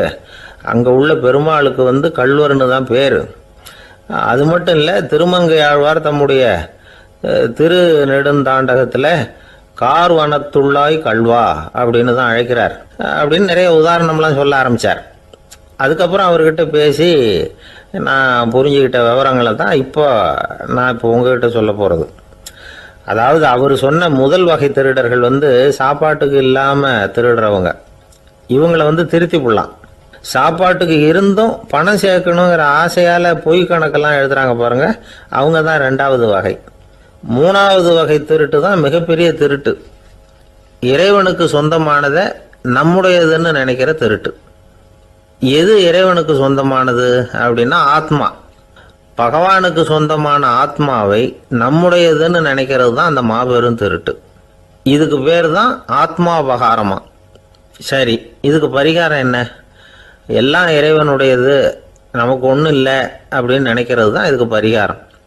இதெல்லாம் இருக்கட்டும். 4வது திருட்டு ஒன்று சொன்னோம்ல, ஆண்டவன் நம்மகிட்ட இருந்து திருடுறது. அது எப்படி? ஆண்டவனை வந்து கள்வன்னு சொல்கிறாங்க, அது சரி. அவர் என்னத்தை திருடினார்? இப்போ இன்னொருத்தருக்கு சொந்தமான ஒன்றை எடுத்து வச்சுக்கிறது தான் கள்ளத்தனம். ஆனால் ஆண்டவன் எடுத்துக்கிட்டோம்னா இருக்கிறது எல்லாமே அவனுக்கு சொந்தம். அப்படி இருக்கிறப்போ அவரை எப்படி கள்வன்னு சொல்கிறது? இது என்ன புரியாமல் இருக்குதே அப்படின்னு சொல்லி பார்த்தா அதுக்கும் விளக்கம் சொல்கிறாங்க அவங்க. அதாவது ஆண்டவனுக்கு வந்து உருவமே கிடையாது, அரூபமாக இருக்கிறவன், அதாவது உருவம் இல்லாமல் இருக்கிறவன். அப்படி உள்ள பகவான் வந்து நம்மளை மாதிரி உருவத்தில் இருக்கிறான். நம்மளை மாதிரியே கையை காலு மூக்கெல்லாம் இருக்குது ஆண்டவனுக்கு. இந்த உருவம் நம்மகிட்ட இருந்து திருடினது தானே. அவன் வந்து தன்னுடைய உண்மையான திருமேனியை வந்து நமக்கு காட்டாம, அதாவது தரிசனம் கொடுக்காம இருக்கிறது கள்ளத்தனம் தானே. அதனால தான் இதுவும் ஒரு பெரிய திருட்டு, இருக்கிறதுலேயே மிகப்பெரிய திருட்டு அப்படிங்கிறார். என்கிட்ட பேசிக்கிட்டு இருந்தார், இந்த விஷயம்லாம் சொல்லிட்டு இருந்தாரு அந்த பெரியவர். அதாவது திருட்டை வந்து ஆன்மீக நோகத்தில் அவர் பார்க்குறார். நம்ம பார்வையில் இதை விட அபூர்வமான திருட்டுலாம் இங்கே உண்டு. அபூர்வமான திருடர்களும் உண்டு. ஒரு திருடன் சிறையிலிருந்து விடுதலையாகி வெளியில் போனான். கொஞ்ச நாளில் மறுபடியும் திரும்பி ஜெயிலுக்கு வந்துட்டான். அப்போது சிறை அதிகாரி அவனுக்கு வந்து அறிவுரை சொன்னாராம். ஏன்பா இப்படி அடிக்கடி தப்பு பண்ணிவிட்டு ஜெயிலுக்கு வந்துடுறியே, உனக்கு சொந்த பந்தம் எதுவும் இல்லையா? உனக்கு அப்பா, அண்ணன், தம்பிகள் அவங்க கூட எல்லாம் சேர்ந்து வாழணுங்கிற ஆசை இல்லையா அப்படின்னு கேட்டிருக்கார். அவங்களோட சேர்ந்து வாழணுங்கிற ஆசை எனக்கு நிறைய உண்டுங்க சார் அப்படின்னு அவன். அப்புறம் எதுக்கு இப்படி ஜெயிலுக்கு வந்துடுற அப்படின்னாரான் அவர். அவங்க எல்லாருமே இங்கே தானே சார் இருக்காங்க அப்படின்னு அவன். ஒரு ஊர்ல ஒரு துறவி இருந்தார், புத்த சமய துறவி. அந்த ஊர் மன்னன் அவரை பத்தி கேள்விப்பட்டிருக்கான். ஒரு நாள் புறப்பட்டு போனான், துறவியின் பாதங்களை தொட்டு வணங்கினான். அதுக்கப்புறம் சொன்னான், ஐயா, நான் உங்களை அரண்மனைக்கு அழைச்சிட்டு போறதுக்காக வந்திருக்கிறேன், இனிமே நீங்க இங்க எதுக்கு இருக்கணும் அப்படின்னு அவன் மனசுக்குள்ள என்ன நினைப்புன்னா, இவர் எங்க வர போறாரு, நான் ரொம்ப எளிமையானவன், எனக்கு எதுக்கு அரண்மனை வாசம்னு சொல்லி விடுவார் அப்படின்னு நினைச்சிருக்கான். ஆனா அந்த துறவி என்ன பண்ணார் தெரியுமா, அப்படியா, சரி போகலாம், வா, போய் உன் ரதத்தை கொண்டுட்டு வா, அரண்மனைக்கு போகும்பொழுது அதுக்கு தகுந்த மாதிரி ஆடம்பரமா போகணும் அப்படின்னு விட்டாரான். துறவி இப்படி சொன்னதும் அந்த மன்னனுக்கு மனசுக்குள்ள சந்தேகம் வந்துட்டுது. இவர் உண்மையிலேயே துறவி தானா, ஏமாத்து பேர் வழி மாதிரி தெரியுதே அப்படின்னு நினைச்சிருக்கான். இருந்தாலும் இனிமே என்ன பண்றது, சொல்லியாச்சு. ரதத்தை கொண்டுட்டு வந்தான். துறவி ஏறி உக்காந்தார். பக்கத்துல ராஜா, அவர் ரொம்ப உற்சாகமா வரார். இவன் ரொம்ப சோர்ந்து போய் வரான். துறவி மரத்தடியிலேயே வாழ்ந்து பழக்கப்பட்டவர், அரண்மனையில எளிமையா ஒரு இடத்துல உட்காந்துக்குவார் அப்படின்னு நினைச்சான். ஆனா அப்படி இல்லை. அரண்மனைக்கு வந்த உடனே அந்த துறவி அதை கொண்டுட்டு வா, இதை கொண்டுட்டு வான்னு சொல்லி உத்தரவு போட ஆரம்பிச்சுட்டார். அரண்மனையில இருந்தா அரசனை மாதிரி இருக்கணும் அப்படிங்கிறார். ராத்திரி பூரா சௌரியமா தூங்கினார். பகல்ல அரண்மனை தோட்டத்துல உலாவ வேண்டியது, நீச்சல் குளத்துல குளிக்க வேண்டியது, இப்படியே பொழுது போக்கிட்டு இருக்கிறார். அந்த அரண்மனையில துறவி மகிழ்ச்சியா இருக்கிறார். மன்னனால அப்படி இருக்க முடியல. அவருக்கு எந்த கவலையும் இல்லை, இவனுக்கு அரசாங்க கவலைகள். துறவி அப்படி இருக்கிறத இவனால தாங்கிக்க முடியல. ஒரு நாள் அவர்கிட்டே போய், நான் உங்ககிட்ட கொஞ்சம் பேசணும்னு துறவி பார்த்தார். நான் இந்த அரண்மனைக்கு வரும்பொழுதே நீ என்னமோ என்கிட்ட கேட்கணும்னு நினைச்ச, ஏன் காலதாமதம், நீ அனாவசியமா உன்னையே தொந்தரவு பண்ணிட்டு இருக்கிற, நீ கவலையா இருக்கேங்கிறது எனக்கு புரியுது. நான் மரத்தடியில் இருந்தப்போ கூட என்னை அடிக்கடி சந்திச்சுக்கிட்டு இருப்ப, ஏதாவது விளக்கம் கேட்கறது உண்டு. இங்க வந்த பிறகு என்னை சந்திக்கிறது கூட அபூர்வமா போயிட்டுது. நீ இப்போ என்ன கேட்க போறேங்கிறது எனக்கு தெரியும், இருந்தாலும் கேள் அப்படின்னாராம். வேற ஒண்ணும் இல்லைங்க, இப்போ உங்களுக்கும் எனக்கு என்ன வித்தியாசம், 2 பேரும் அரண்மனையில தான் இருக்கிறோம். நீங்க மகிழ்ச்சியா இருக்கிறீங்க, நான் அப்படி இருக்க முடியல. இவ்வளவுக்கும் நீங்க முன்னாடி இருந்தது மாதிரி இல்லை. தினமும் தங்க தேர் கேட்குறீங்க, உயர்தரமான ஆடைகள் அணிகிறீங்க, சுவையான சாப்பாடு, இப்படி இருக்கிறப்போ உங்களுக்கும் எனக்கு என்ன வித்தியாசம்? இதுதான் மன்னனுடைய கேள்வி. இதுக்கு பதில் சொல்றேன், என் கூட புறப்பட்டு வா, இந்த நகரத்துக்கு வெளியில போவோம் அப்படின்னு சொல்லி அரசனை கூப்பிட்டுக்கிட்டு ஊர் எல்லைக்கு சேர்ந்தார் துறவி.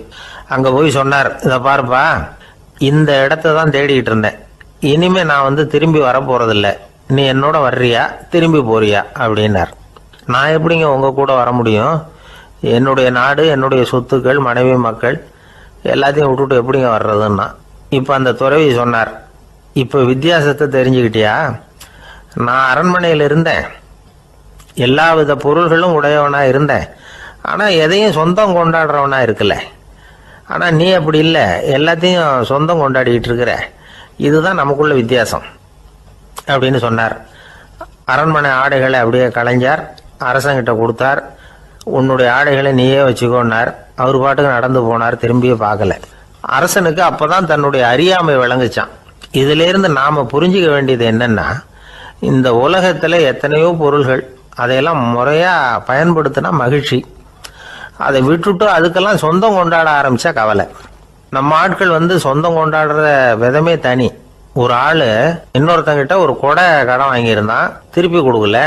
கொடையை கொடுத்தவன் கேட்டான், என்கிட்ட கடன் வாங்கினிய கொடை, அதை கொஞ்சம் திருப்பி தர்றியான்னா.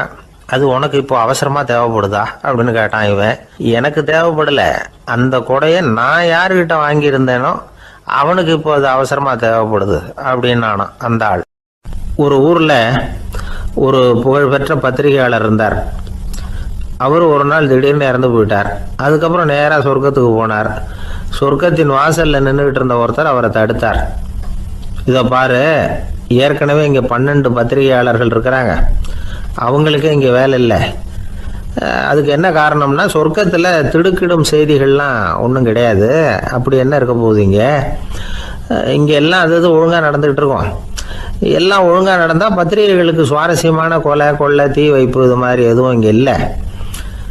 ஏற்கனவே இங்கே இருக்கிறவங்க எல்லாரும் மரத்தடியில் உட்காந்துக்கிட்டு தியானம் பண்ணிகிட்டு இருக்கிறாங்க. அந்த ஒரே செய்தி தான் தினமும் இங்கே வந்துக்கிட்டு இருக்குது.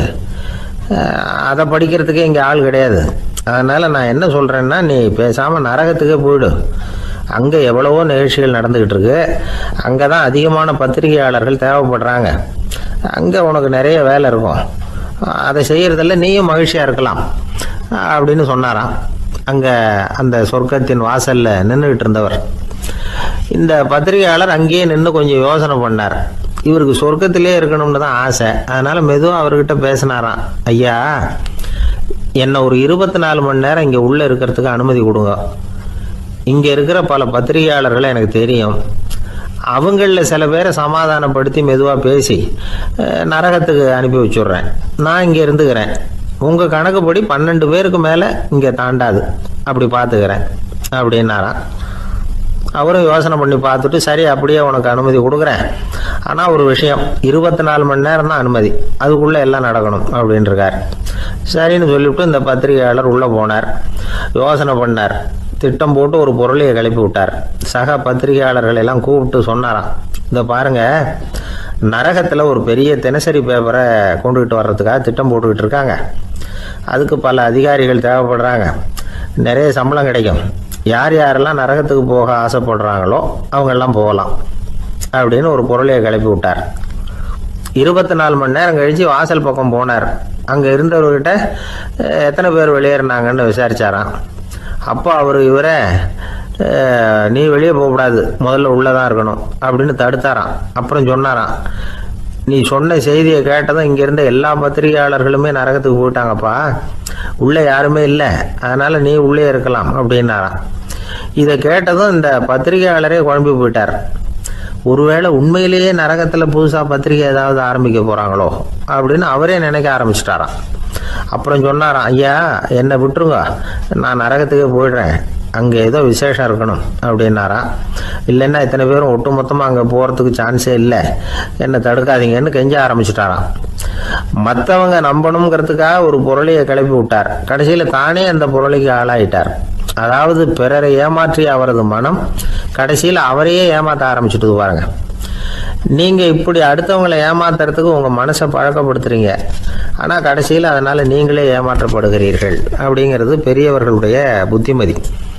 அதனால் உங்கள் மனசுக்கிட்ட ரொம்ப எச்சரிக்கையாக இருங்கோ அப்படிங்கிறாங்க. நம்ம ஆளுங்க அங்கே போய் என்ன சொல்லுவாங்கன்னா, இந்த பாரு அங்கே போகாத இங்கே போகாதேன்னு பயமுறுத்துறது உண்டு. சில பேர் அங்கே பேய் இருக்குது, பிசாசு இருக்குது அப்படின்னு பொருளையை கிளப்பி விடுறது உண்டு. இருட்டு நேரம் காட்டு வழியாக ஒருத்தன் போய்கிட்டு இருக்கிறான். அங்கே பேய் பிசாசு நடமாட்டம் இருக்கிறதாக வதந்தி. இவன் பயந்துக்கிட்டே வேகமாக போகிறான். காடு முடிஞ்சு மெயின் ரோட்டுக்கு வந்து சேர்ந்தான். அப்பாடா, ஒரு பஸ்ஸு நின்றுக்கிட்டு இருக்கு தனியாக. இருட்டில் லேசாக தெரிஞ்சுது. ஓடி போய் ஏறி உள்ளே உட்காந்துக்கிட்டான். பயந்துக்கிட்டே போனவன் அப்புறம் தான் தெரியுது உள்ளே யாருமே இல்லை, டிரைவரும் இல்லை, கண்டக்டரும் இல்லை, வேற யாரும் இல்லை. இவனுக்கு பேய் பயம் அதிகமாக போட்டுது. ஏன்னா நடு ராத்திரி. இந்த நேரம் பார்த்து அந்த பஸ்ஸு தானே நகர ஆரம்பிச்சுதான். இவனுக்கு இன்னும் பயம் அதிகமாக போட்டுது. ஏன்னா டிரைவர் சீட்டு காலியாக இருக்குது, பஸ்ஸு நகருது. இவன் உடம்பு பூரா நடுங்க ஆரம்பிச்சுட்டுது. வீல்னு கத்தலாமான்னு பார்த்தான். அந்த நேரம் பார்த்து அவன் தோளில் ஒரு கை விழுந்துதான். திடுக்கிட்டு திரும்பி பார்த்துருக்குறான். அங்கே டிரைவர் நிற்கிறார். அவர் சொன்னாராம், ஏன்பா ஏற்கனவே பஸ்ஸு பிரேக் டவுன், நாங்கள்லாம் பின்னாடி இறங்கி நின்று தள்ளிட்டு இருக்கிறோம், நீ மட்டும் ஜாலியாக ஏறி உக்காந்துக்கிட்டியா, இறங்கி வந்து தள்ளப்பா அப்படின்னு. ஒரு ஊரில் 4 நண்பர்கள் இருந்தாங்க. 4 பேரும் சோம்பேறிகள். 4 பேருக்கும் எந்த வேலையும் செய்யறதுக்கு உடம்பு வளையறதில்லை. இருந்தாலும் சோம்பேறித்தனத்தில் ஒருத்தருக்கு ஒருத்தர் கொஞ்சம் வித்தியாசம் உண்டு. அதுக்கு தகுந்த மாதிரி அவங்களுக்கு பேர் அமைஞ்சு போச்சு. ஒருத்தன் கால் சோம்பேறி, இன்னொருத்தன் அரை சோம்பேறி, அடுத்தவன் முக்கால் சோம்பேறி, கடைசி ஆள் முழு சோம்பேறி. இவங்க 4 பேரும் நண்பர்கள். அப்புறம் எப்படி காரியம் நடக்கும்? 4 பேரும் ஒரு வீதியில் அப்படியே நடந்து போய்கிட்டு இருக்கிறாங்க. நல்ல பசி. எங்கேயாவது சோறு போடுவாங்களா அப்படின்னு பார்த்துக்கிட்டே வந்தாங்க. அவங்க வந்த வழியில் ஒரு ₹1 காசு கிடந்தது தரையில். அவங்க கண்ணில் அது பட்டுது. ஆனாலும் அதை குனிஞ்சு எடுக்கணுமே, அதுக்கு சோம்பேறித்தனம். முழு சோம்பேறி பார்த்தான், பக்கத்தில் வந்துக்கிட்டு இருந்த முக்கால் சோம்பேறிக்கிட்ட சொன்னானா, டேய் அதை கொஞ்சம் குனிஞ்சு எடுறா அப்படின்னானா. அவன் என்ன பண்ணான் தெரியுமா? அதுக்கு அடுத்தபடியாக வந்த அரை சோம்பேறிக்கிட்ட சொன்னானா, டேய் நீ அதை கொஞ்சம் குனிஞ்சு எடுறா அப்படின்னானா. அவன் இவனை விட மோசம், அடுத்தவங்ககிட்ட சொல்லியிருக்கிறான். அவனும் குனியறதுக்கு தயாராக இல்லை. ஆக கூடி கடைசியில் யாருமே காசை எடுக்கலை. என்னத்துக்கு அனாவசியமாக உடம்ப வளைச்சிக்கணும் அப்படின்னு எல்லாரும் பேசாமல் வந்துட்டாங்க. அவங்க பாட்டுக்கு நடந்து வந்துக்கிட்டே இருக்கிறாங்க. எதிரில் ஒருத்தன் வாழைப்பழத்தை வண்டியில் வச்சு தள்ளிக்கிட்டே வந்தான். ரூபாய்க்கு 4 பழம்னு கூவி விற்றுக்கிட்டே வர்றான். இப்போ அந்த முழு சோம்பேறி சொன்னானா, டேய் வழியில் கிடந்ததை 1 ரூபா, அதையாவது எடுத்துக்கிட்டு வந்திருந்தா இப்போ இந்த பழத்தை வாங்கி ஆளுக்கு ஒன்று சாப்பிடலாமே அப்படின்னானா. ஆமாம் சாப்பிட்ருக்கலாமே அப்படின்னாங்களாம் மற்றவங்களும். ஆனாலும் திரும்பி போய் அதை எடுக்கணும்னு யாருக்கும் தோணலை. பேசாமல் சோர்ந்து போய் நடந்து வந்தாங்களாம். இருட்டி போச்சு. வழியில் ஒரு கோவில். சரி இங்கேயே படுத்து தூங்குவோம் அப்படின்னா ஒருத்தன். அதுதான் சரின்னாங்க மற்றவங்களும். அப்படியே மண்டபத்தில் படுத்துட்டாங்க. கோவில் அர்ச்சகர் வேலையெல்லாம் முடிச்சு விட்டு வெளியில் வந்திருக்காரு. இவங்கள பார்த்தாராம். ஏன் இப்படி சோர்ந்து போய் கிடக்குறீங்க அப்படின்னு விசாரிச்சிருக்காரு. 2 நாளாச்சுங்க நாங்கள் சாப்பிட்டு அப்படின்னாங்களாம். அவர் உடனே ஐயோ பாவம் அப்படின்னு சொல்லி பானை, விறகு, அரிசி, தண்ணி எல்லாம் கொடுத்து நீங்களே சமையல் பண்ணி சாப்பிட்டுக்குங்க அப்படின்னு சொல்லிவிட்டு போயிட்டார். இந்த 4 பேருக்கும் சமையல் பண்ணி சாப்பிட்ணும்னு ஆசையாக தான் இருந்தது. ஆனால் அடுப்பு பற்ற வைக்கணுமே, அதுக்கு தீப்பெட்டி வேணுமே. தீப்பெட்டி இல்லை. இப்போ முழு சோம்பேறி ஆரம்பித்தான். அடுத்தவனை பார்த்து, டேய் கடைக்கு போய் ஒரு தீப்பெட்டி வாங்கிட்டு வாயேன் அப்படின்னு நானா. அவன் வழக்கம் போல் அடுத்தவங்ககிட்ட சொல்லியிருக்கான். அவன் அதுக்கு அடுத்தவங்ககிட்ட சொல்லியிருக்கிறான். கடைசியாக கால் சோம்பேறிக்கிட்ட வந்து சேர்ந்தது. அவனும் அது நம்மால் முடியாது அப்படின்னு பேசாமல் இருந்துட்டான். இப்போ தீப்பெட்டி வேணுமே, அதுக்கு என்ன பண்ணுறது? அவங்களுக்குள்ளே பேசி ஒரு முடிவுக்கு வந்தாங்களாம். அதாவது யார் முதல்ல வாயை திறந்து பேசுகிறாங்களோ அவங்க தான் தீப்பெட்டி வாங்கிறதுக்கு போகணும் அப்படின்னு. அவ்வளவுதான். உடனே 4 பேரும் வாயை கெட்டியாக மூடிக்கிட்டு படுத்துக்கிட்டாங்க. அவங்க சமையல் பண்ணி சாப்பிட்டாங்களா என்ன அப்படிங்கிறது அர்ச்சகருக்கு தெரியல. சரி பார்த்துட்டு வரலாமேன்னு வந்தார். வந்து பார்க்குறாரு, இவங்க 4 பேரும் அசையாமல் படுத்து கிடக்குறாங்க.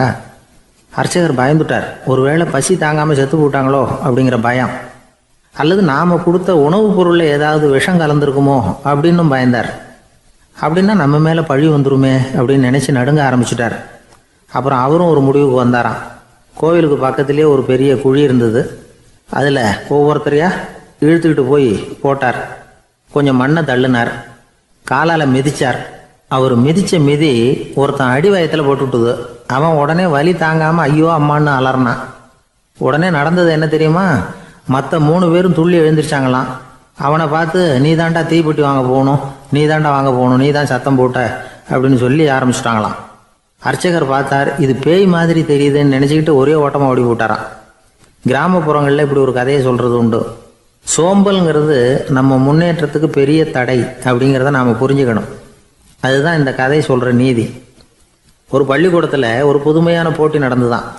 அதாவது சோம்பேறித்தனத்துக்கு பரிசு. அதில் 2வது பரிசு யாருக்குன்னு அறிவிச்சாங்க. ஒரு பையன் எழுந்திரிச்சு மெதுவாக நடந்து போய் பரிசை வாங்கிட்டான். அடுத்தது முதல் பரிசு யாருக்கு அப்படின்னு அறிவிச்சாங்களாம். அவன் கடைசி வரிசையிலேருந்து கத்தனானா, ஐயா அதையும் அந்த பையன் மூலமாகவே கொடுத்து அனுப்பி வச்சுருங்க, இங்கே வந்தது நான் வாங்கிக்கிறேன் அப்படின்னானா. என்னுடைய நண்பர் ஒருத்தர், அவருக்கு ஜாதகத்தில் நம்பிக்கை உண்டு. அவரே ஜோசியம்லாம் பார்ப்பார். என்ன சார் இந்த காலத்தில் இதையெல்லாம் நம்பிக்கிட்டு இருக்கீங்களே அப்படின்னு கேட்டால், உங்களுக்கு ஒன்றும் தெரியாது சார். இந்த உலகத்தில் ஒவ்வொருத்தரும் அவங்கவங்க செய்கிற நல்லது கெட்டதுக்கு தகுந்த பலனை அனுபவிச்சே தீரணும்பார். அது மட்டும் இல்லை, ஒருத்தன் செத்துட்டா கூட அவன் செஞ்ச பாவ புண்ணியங்கள் கூடவே போய்கிட்டு இருக்கோம்பார். அது எப்படி கூட போவோம் அப்படின்னு குதர்க்கமாக கேட்டால், அதுக்கு அவர் ஒரு கதை சொன்னார். அது ரொம்ப சுவாரஸ்யமாக இருந்தது. அது என்ன கதைன்னா, ஒரு ஊரில் ஒருத்தர் இருந்தாராம். அவர் ஜோசியம் பார்க்குறதுல ரொம்ப கெட்டிக்காரரான். ஒருத்தருடைய தலைமுடியை மட்டும் அவர்கிட்ட காட்டினா போதும், அதை மட்டும் பார்த்துட்டு அவருடைய ஜாதகத்தையே அலசி விடுவாராம். அப்பேற்பட்ட திறமை. அந்த ஆள் ஒரு சமயம் கன்னியாகுமரி கடற்கரைக்கு போயிருந்திருக்கார். அங்கே கரை ஓரமாக ஒரு மண்டை ஓடு கிடந்திருக்கு. அதை எடுத்து பார்த்துருக்கார். அந்த மண்டை ஓட்டை வச்சுக்கிட்டே அதோட ஜாதகத்தை அலசியிருக்கார். இந்த மண்டை ஓட்டுக்கு உரிய ஆசாமி வாழ்க்கையில் ரொம்ப கஷ்டப்பட்டிருக்கணும், நிறைய கஷ்டத்தை அனுபவிச்சிருக்கணும். அது தாங்க முடியாமல் தான் கடலில் விழுந்து தற்கொலை பண்ணிகிட்டு இருக்கான் அப்படிங்கிறத அவர் கணிச்சுட்டார். இருந்தாலும் இந்த மண்டை ஓடு இன்னமும் அனுபவிக்க வேண்டியது பாக்கி இருக்கு அப்படிங்கிறத அவர் உணர்ந்தாராம். அது சரி, ஒருத்தன் உயிரோடு இருக்கிற வரைக்கும் நல்லது கெட்டதை அனுபவிக்க முடியும். செத்ததுக்கு அப்புறமும் பாக்கி இருக்குன்னா அதை எப்படி அனுபவிக்கிறது? இந்த மண்டை ஓட்டுக்கு இன்னும் கொஞ்சம் பாக்கி இருக்குங்கிறது அவருக்கு புரிஞ்சதே தவிர அதோட அர்த்தம் என்னங்கிறது சரியா விளங்கலை. சரி, இதை இன்னும் கொஞ்சம் விவரமா ஆராய்ச்சி பண்ணுவோம் அப்படின்னு நினைச்சுக்கிட்டு அதை தன்னுடைய வீட்டுக்கு எடுத்துட்டு போயிட்டார். அந்த மண்டை ஓட்டை ஒரு பெட்டியில வச்சு பூட்டினார். தன்னுடைய தனி அறையில அதை பத்திரமா வச்சுக்கிட்டார். தினமும் ராத்திரி ஆனதும் தன்னுடைய மனைவியை பார்த்து, நீ போய் பூஜை அறையில தனியா படுத்துக்க அப்படின்னு சொல்லிவிட்டு தினம் ராத்திரி 12 மணிக்கு பெட்டியை திறந்து அவர் பார்ப்பார். மண்டை ஓடு அப்படியே இருந்தது தவிர இன்னும் கொஞ்சம் பாக்கி இருக்குங்கிறதுக்கு அர்த்தம் அவருக்கு விளங்கலை. அந்த மண்டை ஓட்டுக்கு இன்னும் என்ன பாக்கி இருக்க போகுது? எப்படியோ ஒரு 10 நாள் போச்சு. அந்த வீட்டம்மாவுக்கு சந்தேகம் வந்துட்டுது. நம்ம வீட்டுக்காரரு நம்மளை தனியா ஏன் தூங்க சொல்றார் அப்படிங்கிற சந்தேகம். உடனே பக்கத்து வீட்டு அம்மா கிட்ட விஷயத்த சொல்லியிருக்கிறாங்க. அந்த அம்மா உடனே, நீ கவலைப்படாத, நான் கண்டுபிடிச்சி சொல்றேன் அப்படின்னு சொல்லிவிட்டாங்களாம். அன்னைக்கு ராத்திரியே ஜன்னல் வழியா எட்டி பார்த்துருக்குறாங்க. இந்த ஆள் மண்டை ஓட்டை கையில வச்சுக்கிட்டு அது திருப்பி திருப்பி பார்த்துக்கிட்டு இருக்கிறான். அதை பார்த்துட்டாங்க. மறுநாள் காலையில அவரோட மனைவியை பார்த்தாங்க. ஏம்மா, உன் வீட்டுக்காரருக்கு நீ முதல் மனைவியா 2வது மனைவியா அப்படின்னு கேட்டாங்களாம். எனக்கு தெரிஞ்ச வரைக்கும் நான் ஒருத்தி தான் அவருடைய மனைவி அப்படின்னாங்களாம் அவங்க. அப்படி இல்லை, நீ அவருக்கு 2வது மனைவி. முதல் மனைவியின் மண்டை ஓட்டை தான் அவர் தினமும் ராத்திரியில் எடுத்து பார்த்துக்கிட்டு இருக்கிறார் அப்படின்னாங்க அடுத்த வீட்டு அம்மா. அப்படியா விஷயம் அப்படின்னு சொல்லிவிட்டு கணவன் வீட்டில் இல்லாத நேரமாக பார்த்து அந்த மண்டை ஓட்டை எடுத்து கொண்டாந்து ஒரு உரல்ல போட்டு உலக்கையால குத்தி நொறுக்க ஆரம்பிச்சிட்டாங்க. வெளியில போயிருந்த அந்த ஆள் அப்பதான் உள்ள நுழைஞ்சார். மண்டை ஓடு உலக்கை கிட்ட குத்து வாங்கிட்டு இருக்கு. அது அனுபவிக்க வேண்டியது இன்னும் கொஞ்சம் பாக்கி இருக்குங்கிறதுக்கு அர்த்தம் எனக்கு இப்பதான் புரிஞ்சுது அப்படின்னாராம் அவர். இந்த கதையிலேருந்து நாம இன்னொரு நீதியையும் புரிஞ்சுக்கணும். அதாவது நம்ம வீட்டை பத்தி நமக்கு புரியாததெல்லாம் அடுத்த வீட்டுக்கு. ஒரு ஊர்ல ஒரு ஆள் இருந்தான். நிறைய பணம் சேர்த்தான். அவனுக்கு சம்பாதிக்க தெரியுமே தவிர செலவு பண்ண தெரியாது. மகா கஞ்சன். காசை கையில் எடுக்கவே மாட்டான். எடுத்தா செலவு செய்ய வேண்டியிருக்குமே. அதனால இப்படியே அவன் காலத்தை ஓட்டி விட்டான். வயசாயிட்டுது. அவனுடைய மனைவி ஒரு நாள் கேட்டாங்க, இவ்வளவு நாளா நீங்க என்னை எங்கேயுமே அழைச்சிட்டு போனதில்லை, இப்போவாவது அழைச்சிட்டு போகக்கூடாதா அப்படின்னாங்க. எங்க போகணும் சொல்லுன்னா. காசிக்கு போகணும், கங்கையில குளிக்கணும்னாங்க. இவன் பார்த்தான், இதுக்கு ஏன் அவ்வளவு தூரம் செலவு பண்ணிட்டு போகணும், நம்ம ஊர் ஆத்துலயே குளிக்கலாமே, இதுவும் புண்ணிய நதி தான், இங்க குளிச்சா அங்க குளிச்ச பலன் கிடைச்சிரும் அப்படின்னா. சரின்னு 2 பேரும் ஆத்தங்கரைக்கு போனாங்க. அன்னைக்கு ஏதோ விசேஷம், நிறைய கூட்டம், நிறைய பேர் குளிச்சுக்கிட்டு இருக்கிறாங்க. கரையில சில புரோகிதர்கள் நின்றுகிட்டு இருக்கிறாங்க. குளிக்கிறதுக்கு முந்தி அவங்க கிட்ட உட்காந்தா ஏதோ மந்திரம்லாம் சொல்லுவாங்க, கொஞ்சம் காசு கொடுக்க வேண்டியிருக்கும். அதனால இவன் என்ன பண்ணான், ஆத்தங்கரையிலேயே கொஞ்சம் தூரம் போனான். ஊரை விட்டு தள்ளி வந்துட்டான். அங்க யாருமே இல்லை. அப்பாடான்னு சந்தோஷப்பட்டான். குளிக்கலாம்னு புறப்பட்டான். இந்த நேரம் கடவுள் பார்த்தார், இந்த கஞ்சனுக்கு ஏதாவது புத்தி போகட்டணும் அப்படின்னு நினைச்சார். உடனே ஒரு புரோகிதர் மாதிரி உருவத்தை மாத்திக்கிட்டு அந்த ஆள் முன்னாடி வந்து நின்னார். அவனுக்கு அதிர்ச்சி. இங்க யாருமே இருக்க மாட்டாங்கன்னு நினைச்சா இங்கேயுமே ஒரு ஆள் வந்துட்டாரு, என்ன பண்றதுன்னு யோசனை பண்ணான். புரோகிதர் உருவத்தில் இருந்த கடவுள் சொன்னார், இதை பாருங்க, இன்னைக்கு விசேஷ நாள், நீராடுறதுக்கு முன்னாடி சுயகல்பம் பண்ணிக்கிறது ரொம்ப நல்லது அப்படின்னார். என்கிட்ட பணம் எதுவும் இல்லையேன்னா. பரவாயில்ல, அப்புறமா கொடுங்க, வாங்கிக்கிறேன். ஆனா ஒண்ணு, எவ்வளவு கொடுப்பீங்கிறத மட்டும் இப்பவே சொல்லி கொடுங்க அப்படின்னார். இவன் ரொம்ப யோசனை பண்ணான். ஒரு 10 பைசா தரேன் அப்படின்னா. சரின்னு ஒத்துக்கிட்டு எல்லா கிரியைகளையும் அவர் செஞ்சார். அதுக்கப்புறம் கணவனும் மனைவியும் ஆத்துல குளிச்சாங்க. அவர் போயிட்டார். கொஞ்ச நாள் கழிச்சு அவன் வீட்டுக்கு வந்தார் கடனை வசூல் பண்றதுக்கு. வாசல்ல நின்றுகிட்டு இருந்த அவன் மனைவி இவரை பார்த்ததும் தயங்க ஆரம்பிச்சாங்க. அந்த அம்மா கிட்ட விஷயத்த சொன்னார். அந்த அம்மா ஓடி போய் உள்ள இருக்கிற தன்னுடைய கணவர்கிட்ட சொன்னாங்க. அவன் யோசனை பண்ணான், இப்போ வெளியில போனா அவனுக்கு 10 காசு கொடுக்க வேண்டியிருக்கும், அதனால எனக்கு காய்ச்சல்னு அந்த ஆளுகிட்ட சொல்லிவிடு, இன்னொரு சந்தர்ப்பத்தில் என்னை வந்து பார்க்க சொல்லு அப்படின்னா. அந்த அம்மா போய் சொன்னாங்க. அப்படிங்களா, அப்படின்னா அவரை நான் உடனே போய் பார்க்கணுமே அப்படின்னு உள்ள நுழைய ஆரம்பிச்சார். அவங்க மறுபடியும் இருங்க தான் வரேன்னு சொல்லிவிட்டு உள்ள ஓடி விஷயத்த சொன்னாங்க. இது எதுடா வம்பா போச்சு அப்படின்னு பார்த்தான். மனைவியை கிட்டத்தில் கூப்பிட்டான். இதோ பாரு, ஜன்னி கண்டு நான் இறந்து போயிட்டதா சொல்லிவிடு அப்படின்னா சொன்னாங்க. புரோகிதர் பார்த்தார். அப்படின்னா ஒரு வழியா இருந்து அவருடைய இறுதி சடங்குகளையும் நானே முடிச்சுட்டு போயிடுறேன் அப்படின்னார். உள்ள இருந்தவன் யோசனை பண்ணான், அந்த ஆள் என்னை விடமாட்டான் போல இருக்கு, அதனால ஒரு சவப்பெட்டியில் என்னை வச்சு தூக்கிக்கிட்டு மயானத்துக்கு போங்க பார்த்துக்கலாம் அப்படின்னா. புரோகிதரும் விடுற மாதிரி இல்லை, கூடவே நடந்து போயிட்டு இருக்கிறார். அங்கே இறக்கி சடங்குகளை முடிச்சுட்டு தீ வைக்கிற நேரம் பொட்டிக்குள்ள இருந்த நம்ம ஆளு அலறி அடிச்சுட்டு வெளியில ஓடி வந்தான். புரோகிதர் உருவத்தில் இருந்த கடவுள் சிரிச்சார், தன்னுடைய சுய உருவத்தை காட்டினார். அதுக்கப்புறம் அவனை கூப்பிட்டு, இதை பாருப்பா, ஏன் இப்படி அல்லாடுற, ஏதாவது வரம் வேணும்னா கேள் தரேன் அப்படின்னார். அவன் யோசனை பண்ணான், பகவானே ஒரே ஒரு வரம் தான் உங்ககிட்ட கேட்கணும்னா.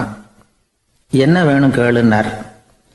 அந்த 10 பைசா தட்சணையை தள்ளுபடி பண்ணா போதும் அப்படின்னா. கடவுளும் சரின்னு சொல்லிட்டு போயிட்டார். இப்படி ஒரு கதையை சுவாமி சிவானந்தர் சொல்லியிருக்கிறார். செல்வந்தர்கள் பல பேர் இப்படித்தான் இருக்கிறாங்க. தாங்களும் அனுபவிக்க மாட்டாங்க, அடுத்தவங்களுக்கும் கொடுக்க மாட்டாங்க. இது மாதிரியான கஞ்சர்களுக்கு இந்த உலகம் இல்லை அந்த உலகம் இல்லைங்கிறார் அவர். இந்த கதையில கடவுள் கடன் வசூலுக்கு வந்தது மாதிரி நம்ம ஊர் ஆள் ஒருத்தன் இன்னொருத்தர்கிட்ட 10 பைசா கடன் கொடுத்துட்டான். திருப்பி வாங்கறதுக்கு நடையா நடக்கிறான். கடைசியா கேட்டான், நீ எப்பதான் கடனை திருப்பி தரப்போற, அதை முடிவா சொல்லுன்னா.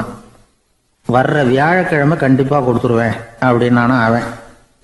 அன்னைக்கு நான் ஊர்ல இருக்க மாட்டேனே அப்படின்னானா இவன். அதனால என்ன, நானும் தான் அன்னைக்கு ஊர்ல இருக்க மாட்டேன் அப்படின்னானா. ஒரு ஊரில் ஒரு இளைஞன் இருந்தான். ஒரு நாள் அவன் ஒரு குருவை தேடிட்டு புறப்பட்டான். ஊரை விட்டு வெளியில் போனான். போகிற வழியில் ஒரு காடு. அந்த காட்டில் ஒரு மரத்தடியில் ஒரு பெரியவர் உட்காந்துருக்கிறார். அமைதியாக மௌனமாக அவர் அமர்ந்திருக்கிறார். இந்த பெரியவரை விசாரிக்கலாம், குருவை தேடி கண்டுபிடிக்கிறதுக்கு இவர் ஏதாவது ஒரு வழி சொல்லி கொடுப்பார் அப்படின்னு நினச்சிக்கிட்டு அவரை நெருங்கினான். ஐயா, எனக்கு ஒரு குரு தேவை, எங்கே கிடைப்பார், அவரை எப்படி அடையாளம் கண்டுபிடிக்கிறது, அதை பற்றி ஏதாவது விவரம் சொன்னீங்கன்னா நான் கண்டுபிடிச்சிக்குவேன் அப்படின்ட்டுருக்கான். பெரியவர் நிமிர்ந்து பார்த்தார். தம்பி, அது ரொம்ப சுலபம். அவர் வயசானவராக இருப்பார், என்னை விட சுமார் 30 வயசு அதிகமாக இருக்கும். அவர் ஒரு மரத்தடியில் தான் உட்காந்துருப்பார் அப்படின்ட்டுருக்கான். சரிங்க பெரியவரே, அது என்ன மாதிரியான மரம், எப்படி இருக்கும் அப்படின்னு கேட்டிருக்கான். பெரியவர் அந்த விவரங்களையும் சொல்லியிருக்கிறாரு. அது மட்டும் இல்லை, சந்திக்கிற நாள், நேரம், வினாடி முதற்கொண்டு எல்லா விவரங்களையும் துல்லியமாக சொன்னாராம்.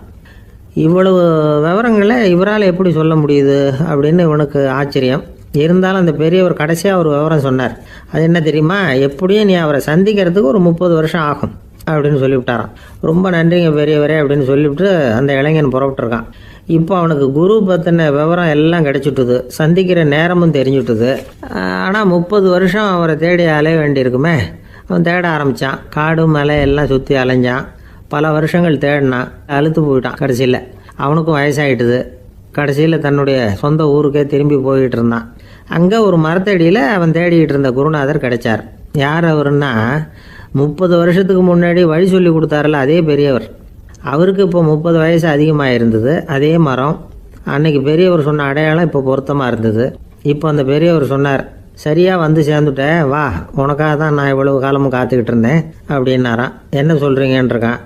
30 வருஷத்துக்கு முன்னாடி என்கிட்ட வந்தியே, அப்போவே என் காலம் வந்து முடிஞ்சு போயிருந்தது. அப்போவே என்ன உனக்கு அடையாளம் தெரியல, அதனால் இவ்வளவு காலம் உனக்காக காத்துட்டு இருக்கும்படி ஆயிட்டுது அப்படின்னாராம். ஐயா, அப்போவே நீங்கள் சொல்லியிருக்கலாமே, இதுதான் 30 வருஷம் கழித்து நீ சந்திக்க போகிற இடம், நான் தான் உன்னுடைய குரு அப்படின்னு சொல்லியிருக்கலாமே அப்படின்ட்டுருக்கான்.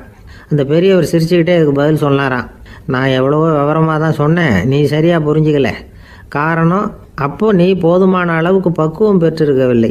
அதனால் புரியும் சக்தி இல்லாமல் போயிட்டுது. அப்போ 30 ஆண்டு காலம் நீ அலைஞ்சு தெரிஞ்சிருக்கிற, அது காரணமாக இப்போ உனக்கு அந்த பக்குவம் வந்துட்டுது.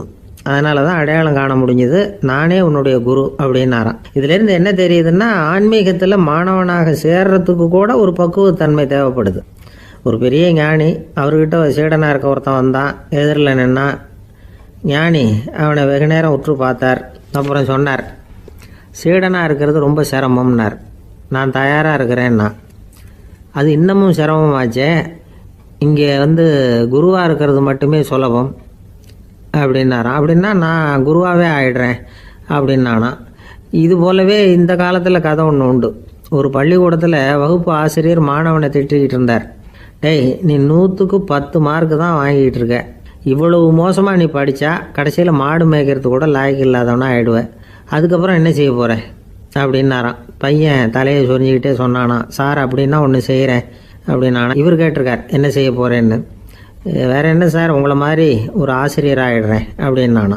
காசியில் இருக்கிற கடவுள் காசி விஸ்வநாதர், அங்கே இருக்கிற தேவி காசி விசாலாட்சி. இவங்க 2 பேரும் ஒரு நாள் பேசிக்கிட்டு இருந்தப்போ கடவுள் சொன்னார், இந்த மனிதர்களை நாம் ரொம்பவும் நம்பிக்கையோடு தான் படைச்சிருக்கிறோம், இருந்தாலும் அவங்களுக்கு தான் நம்பிக்கை இல்லை, எதுலேயும் ஒரு உண்மையான நம்பிக்கை இல்லாமல் வாழ்ந்துக்கிட்டு இருக்கிறாங்க அப்படின்னார். என்ன அப்படி சொல்கிறீங்க? அதை பாருங்கள், எவ்வளவு பேர் காசியை தேடிட்டு வந்து கங்கையில் குளிச்சுக்கிட்டு இருக்கிறாங்க, அவங்களெலாம் நம்பிக்கை இல்லைன்னா இவ்வளவு தூரம் தேடிட்டு வந்து இங்கே குளிப்பாங்களா அப்படின்னு நாங்கள் தேவி. சரி, அதை சோதித்து பார்க்கலாம் அப்படின்னு 2 பேரும் முடிவு பண்ணிக்கிட்டாங்க. உடனே ஒரு திட்டம் போட்டாங்க. அது எப்படின்னா, நாம் 2 பேருமே பக்தர்கள் மாதிரி உருவத்தை மாற்றிக்கிட்டு கங்கை கரைக்கு போக வேண்டியது. நான் வந்து கங்கையில் இறங்கி குளிக்கிறேன், கொஞ்ச நேரத்தில் சுழலில் மாட்டிக்கிட்டது மாதிரி நடிக்கிறேன். நீ உடனே கரையிலிருந்து சத்தம் போடும், என்னோடய வீட்டுக்காரரை யாராவது காப்பாற்றுங்களேன்னு சத்தம் போடும். அதோடு இன்னொன்று சொல்லு, யாராவது ஒரு புண்ணிய ஆத்மா அவர்கிட்ட போய் அவருடைய முடியை பிடிச்சி இழுக்கணும். அப்படி ஒரு சாபம் இருக்குது எங்களுக்கு. புண்ணிய ஆத்மா, அதாவது எந்த பாவமும் செய்யாத இல்லாத ஒருத்தர் தான் அவரை காப்பாற்ற முடியும். அப்படிப்பட்டவங்க யாராவது வெள்ளத்தில் குதிச்சு என்னுடைய கணவரை காப்பாற்றுங்கோ அப்படின்னு நீ சத்தம் போடு, கூச்சல் போடு, என்ன நடக்குதுன்னு பார்க்கலாம் அப்படின்னார் கடவுள். சரின்னு சொல்லி 2 பேருமா சாதாரண பக்தர்கள் மாதிரி கங்கை கரைக்கு வந்து சேர்ந்தாங்க. அவர் இறங்கி குளித்தார். திட்டம் போட்டது மாதிரியே சுழலில் மாட்டிக்கிட்டது மாதிரி கத்துனார். கரையில் இருந்த அந்த அம்மா, ஐயோ என் கணவரை காப்பாற்றுங்களேன், யாராவது காப்பாற்றுங்களேன்னு கத்துனாங்க. பல பேர் ஓடி வந்தாங்க. உடனே இவங்க, பாவம் இல்லாத புண்ணிய ஆத்மா ஒருத்தரால் தான் என்னுடைய கணவர் காப்பாற்றப்படணுங்கிறது விதி, அப்படி ஒரு சாபம் இருக்குது, அதனால் புண்ணிய ஆத்மா யாராவது அவர்கிட்ட போய் அவர் முடியை பிடிச்சி தூக்குனா அவரை காப்பாற்றி கொள்ளலாம் அப்படின்னாங்க. இவங்க இப்படி சொன்னதும் எல்லாரும் திகைச்சு போய் நின்றுட்டாங்க.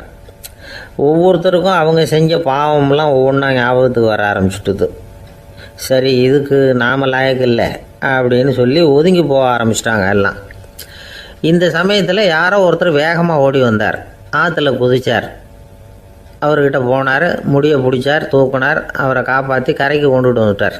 அப்படி காப்பாற்றின அந்த ஆளை இவங்க 2 பேரும் தனியாக கூப்பிட்டுக்கிட்டு ஒரு மண்டபத்துக்கு வந்துட்டாங்க. வந்து விசாரிக்கிறாங்க. நீ யாரப்பா அப்படின்னு கேட்குறாங்க. ஏதும் தெரியாத மாதிரி. நான் இந்த ஊர் அன்ன சத்திரத்தில் வேலை செய்கிற ஒரு சமையல்காரன் அப்படிங்கிறார். நீ வந்து கங்கையில் குளிக்கிறது உண்டான்னு கேட்டிருக்காங்க. நான் இந்த ஊர்லேயே தான் இருக்கிறேன், இருந்தாலும் தினமும் கங்கையில் குளிக்கிறதில்ல, எப்பாவது ஒரு நாள் அங்கே குளிப்பேன் அப்படின்னார். கங்கையில் மூழ்கி எழுந்திரிச்சா பாவமெல்லாம் தொலையும்னு சொல்கிறாங்க. அப்படி இருக்கிறப்போ அங்கே இன்றைக்கி கங்கையில் குளிச்சுக்கிட்டு இருக்கிறவங்கெல்லாம் தங்களை வந்து புண்ணிய ஆத்மாவா நினைக்கல. கங்கையில் குளிக்காத நீ உன்னை வந்து புண்ணிய ஆத்மாவா நினச்சி என்னை காப்பாற்ற வந்திருக்கிற, அது எப்படி அப்படின்னு கேட்டார். அதுக்கு அந்த ஆள் சொல்கிறான், கங்கையில் குதித்ததுக்கு அப்புறம் தானே உங்களை காப்பாற்ற போகிறோம், அப்படி குதிக்கும் பொழுது என்னுடைய பாவமெல்லாம் போயிருக்கும்ல, நான் புண்ணிய ஆத்மாவாக ஆயிருப்பேனே, அதனால தான் துணிஞ்சு வந்து உங்களை காப்பாற்றினேன் அப்படின்னா. கடவுளும் தேவியும் அவனுக்கு வந்து காட்சி கொடுத்தாங்களாம். இப்படி ஒரு கதை உண்டு. அதாவது கங்கையில் குளிச்சுக்கிட்டு இருக்கிறவங்களுக்கே தங்களுடைய பாவம் போகுங்கிற நம்பிக்கை பரிபூர்ணமாக இல்லை, குளிக்காத ஒருத்தனுக்கு அந்த நம்பிக்கை இருந்தது. அதனால் அவனால் கடவுளை பார்க்க முடிஞ்சது. கடவுளை வந்து நாமளும் பார்க்க முடியுமா முடியாதா அப்படிங்கிற குழப்பம்லாம் நமக்கு வேண்டியதில்லை. நம்பிக்கையோடு வாழணுங்கிற உண்மையை மட்டும் இந்த கதையிலேருந்து புரிஞ்சுக்கிட்டால் போதும். ஏன்னா இந்த கதையை கேட்டுட்டு ஒரு நண்பன் குதர்க்கமாக ஒரு கேள்வி கேட்டான். ஏன் சார், கங்கையில் குளித்தா பாவம் போயிடும்னு சொல்கிறீங்களே, நான் எனக்கு வேண்டாத ஒருத்தனை அழைச்சிட்டு போய் கங்கையிலேயே தள்ளி விட்டுட்டு அதுக்கப்புறம் அங்கேயே முழுக்க போட்டுட்டு நான் செஞ்ச பாவத்தை வந்து அதுலேயே கழுவி விட்டுட்டு மறுபடியும் உங்ககிட்ட வந்துடுறேன்னு வச்சுக்கோங்க, நீங்கள் என்னை வந்து புண்ணிய ஆத்மான்னு ஏற்றுக்குவீங்களா அப்படிங்கிறான். ஆள் கொஞ்சம் ஆசைந்தான், நம்மளே அங்கே அழைச்சிட்டு போனாலும் போயிடுவான். ஜவஹர்லால் நேரு பிரதமராக இருந்த சமயம் அவர் ஒரு தடவை சென்னைக்கு வந்திருக்கிறார். இங்கே சில முக்கிய நிகழ்ச்சிகளில் கலந்துக்கிறதுக்காக வந்திருந்தார். ஆளுநர் மாளிகையில் ஒரு நாள் ராத்திரி தங்கி மறுநாள் புதுடெல்லி புறப்படுறதாக ஏற்பாடு. நிகழ்ச்சியிலெல்லாம் முடிச்சுக்கிட்டு ஆளுநர் மாளிகையில் தங்கியிருக்கிறார். அன்றைக்கு இரவு படிக்கிறதுக்கு ஒரு முக்கியமான புத்தகம் அவருக்கு தேவைப்பட்டது. அந்த சமயத்தில் உலக அளவில் ஒரு முக்கியமான பொருளாதாரம் சம்பந்தமான ஒரு புத்தகம் வெளியாகி இருக்கிற விஷயம் அவருக்கு தெரியும். அந்த புத்தகம் மெட்ராஸுக்கு வந்திருக்குமா, அது இங்கே கிடைக்குமா அப்படின்னு விசாரிச்சிருக்கிறார் நேருஜி. அவர் இப்படி கேட்ட உடனே அங்கே இருந்தவங்கெல்லாம் ரொம்ப பரபரப்பாக செயல்பட ஆரம்பிச்சுட்டாங்க. முக்கியமான இடங்கள்ல எல்லாம் விசாரிச்சிருக்கிறாங்க அந்த புத்தகம் உங்ககிட்ட இருக்கான்னு. சென்னையில் உள்ள கன்னிமாரா நூல் நிலையத்துக்கு எப்படியும் அந்த புத்தகம் வந்திருக்கணும் அப்படின்னு ஒரு நம்பிக்கை. அங்கே விசாரித்தாங்க. அந்த புத்தகம் 2 நாளைக்கு முன்னாடி தான் அங்கே வந்திருக்குது அப்படிங்கிற விஷயம் தெரிஞ்சுது. உடனே எல்லாரும் அங்கே ஓடினாங்க. அவங்களுக்கு இன்னொரு சந்தேகம், புத்தகம் வந்திருக்கு சரி, அது இந்த சமயத்தில் வேற யாரும் படிக்கிறதுக்கு எடுத்துகிட்டு போயிருக்கக்கூடாதே அப்படிங்கிற சந்தேகம் இருந்தாலும் மனசுக்குள்ள ஒரு தைரியம். இப்படி ஒரு புத்தகம் வெளிவந்திருக்கிற விஷயமே நேருஜி சொல்லி தான் நமக்கே தெரியும். அதுவும் இல்லாமல் உலக பொருளாதாரம் சம்பந்தமான ஏதோ ஒரு புத்தகம் அது. அதை போய் இந்த நேரத்தில் அவ்வளவு ஆர்வமாக யார் எடுத்துகிட்டு போயிட போகிறாங்க அப்படிங்கிற தைரியம். இந்த தைரியத்தோடு அந்த நூல் நிலையத்துக்கு ஓடினாங்க. புத்தகத்தை தேடினா அது கிடைக்கல. யாரோ எடுத்துகிட்டு போயிருக்கிறாங்க. நேருவுக்கு மட்டுமே தெரிஞ்சிருந்த அந்த புத்தகம் பற்றின விஷயம் சென்னையில் வேற ஒருத்தருக்கும் தெரிஞ்சிருக்குது. உடனே எல்லாரும் பரபரப்பாக அந்த அதுக்குன்னு இருக்கிற ரிஜிஸ்டர் இருக்குல்ல, பதிவேடு, அதை புரட்டி பார்க்குறாங்க யார் எடுத்துகிட்டு போகிறாங்கன்னு தெரிஞ்சுக்கிறதுக்காக. எடுத்துகிட்டு போனவங்க அதில் கையெழுத்து போட்டிருப்பாங்கல்ல, அதை பார்த்து யாருன்னு தெரிஞ்சுக்கலாம் அப்படிங்கிறதுக்காக தான் அதை புரட்டுறாங்க. அதோ அந்த புத்தகத்தோட பேர் பக்கத்தில் அதை எடுத்துக்கிட்டு போனவங்க கையெழுத்து உத்து பார்க்குறாங்க எல்லாரும். அதில் போட்டிருக்குது பேர் CN அண்ணாதுரை அப்படின்னு எழுதியிருந்தது. அவர் தான் பேரறிஞர் அண்ணா. நேரு படிக்க விரும்பின ஒரு புத்தகத்தை அதே நேரம் படிக்க விரும்பின இன்னொரு தலைவர் இவர். படிக்கிறதுல அவருக்கு இருந்த ஆர்வத்தை நாம் தெரிஞ்சுக்கணும்னா அதுக்கு எவ்வளவோ சம்பவங்கள் இருக்குது. கடைசி காலத்தில் அவர் அடையாறு மருத்துவமனையில் படுத்திருக்கிறார்.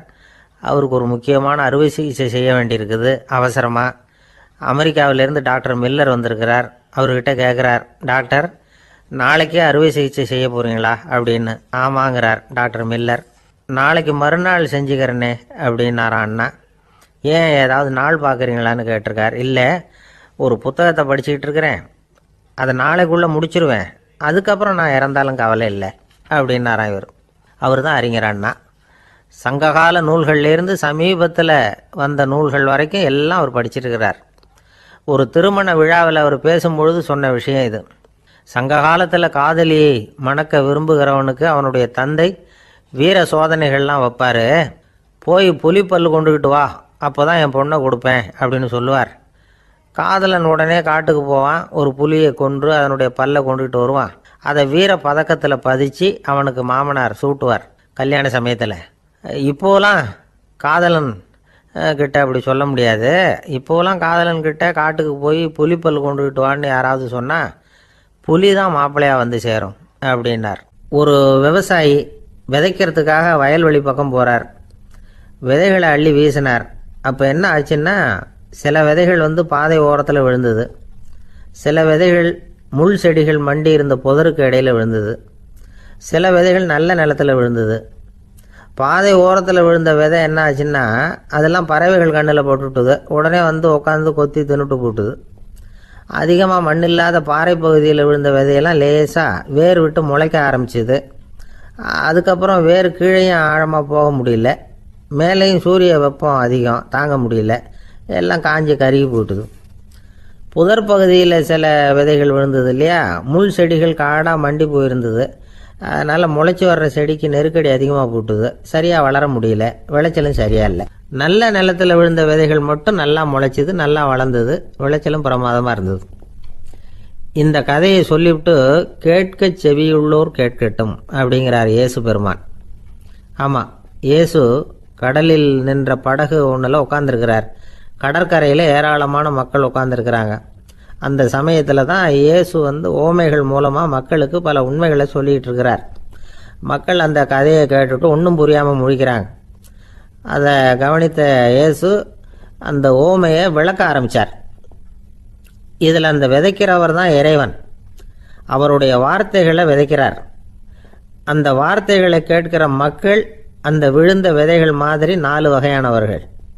சில பேர் பாதை ஓரத்தில் விழுந்த விதைகள் மாதிரி, இறைவன் வார்த்தைகளை அவங்க கேட்குறாங்க.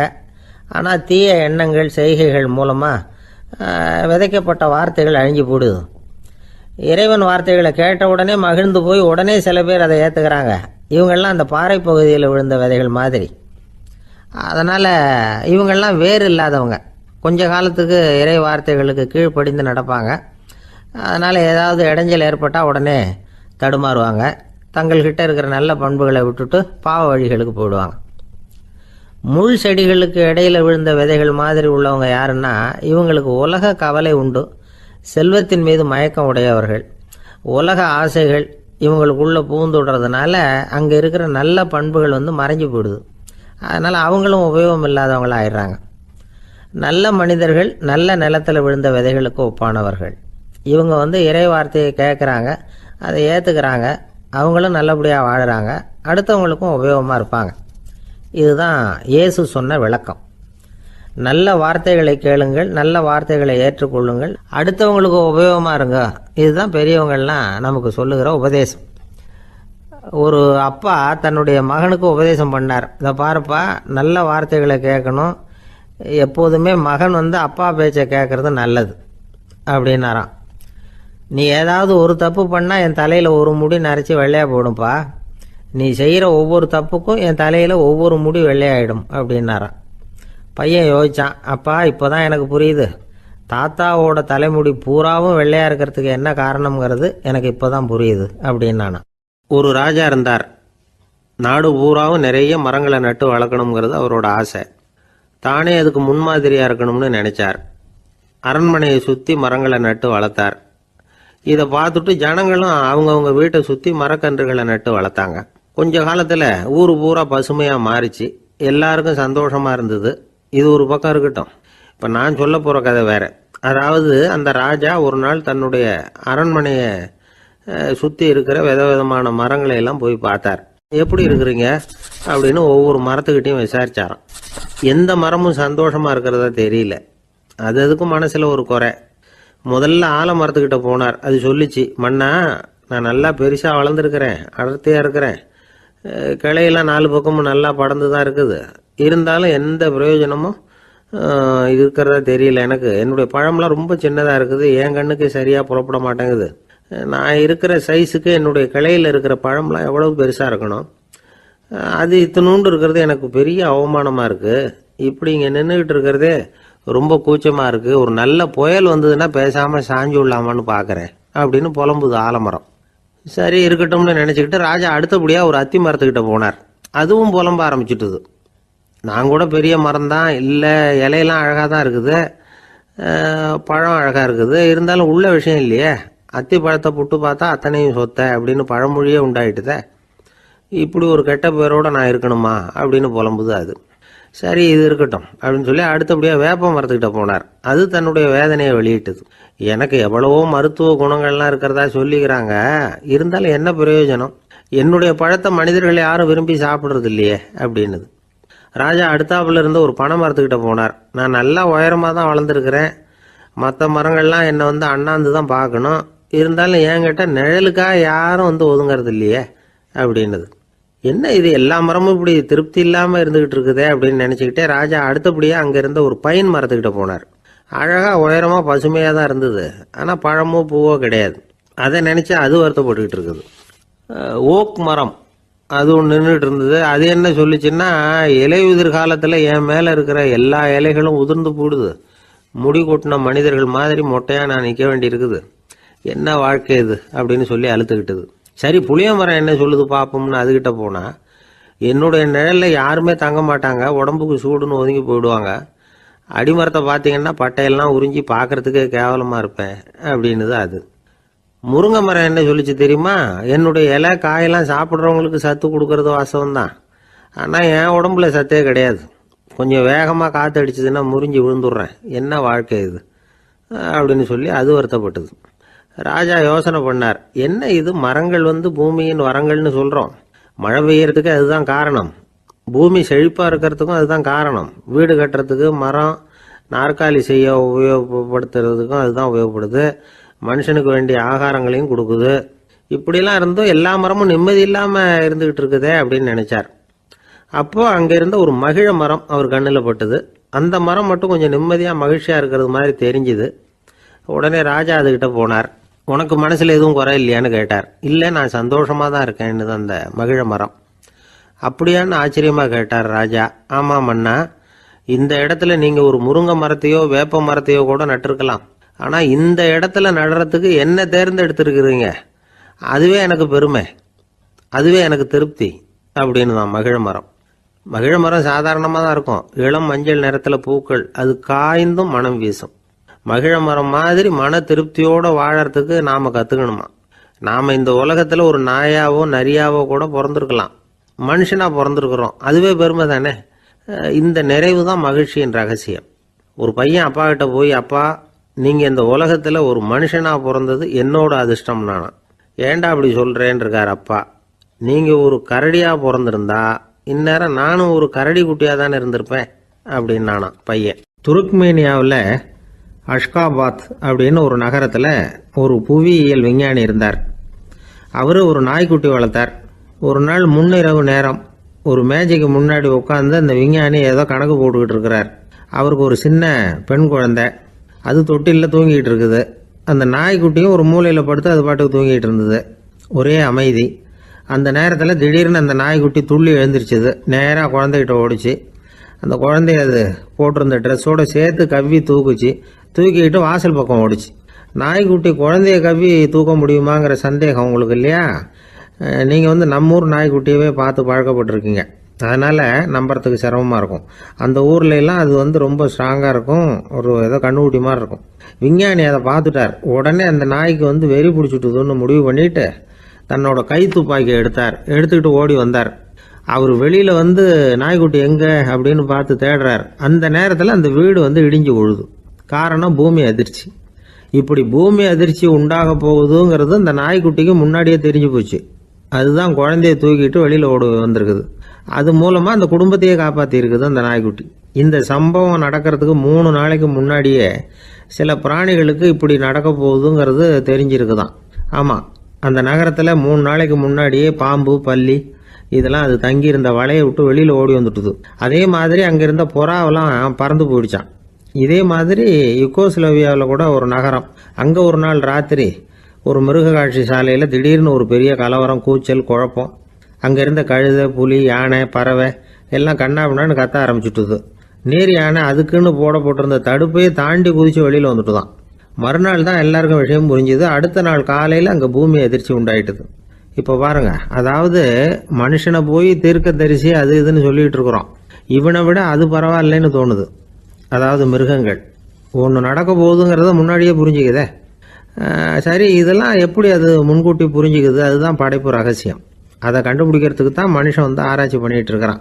விஞ்ஞானிகளோட ஆராய்ச்சியெல்லாம் ஒரு பக்கம் இருக்கட்டும், வீட்டுக்குள்ளேயே சில ஆராய்ச்சி பண்ணி பாருங்களேன். இப்போ சில யோசனை சொல்லி அதை சோதனை பண்ணி பாருங்க அப்படின்னு ஒருத்தர் சொன்னாராம்.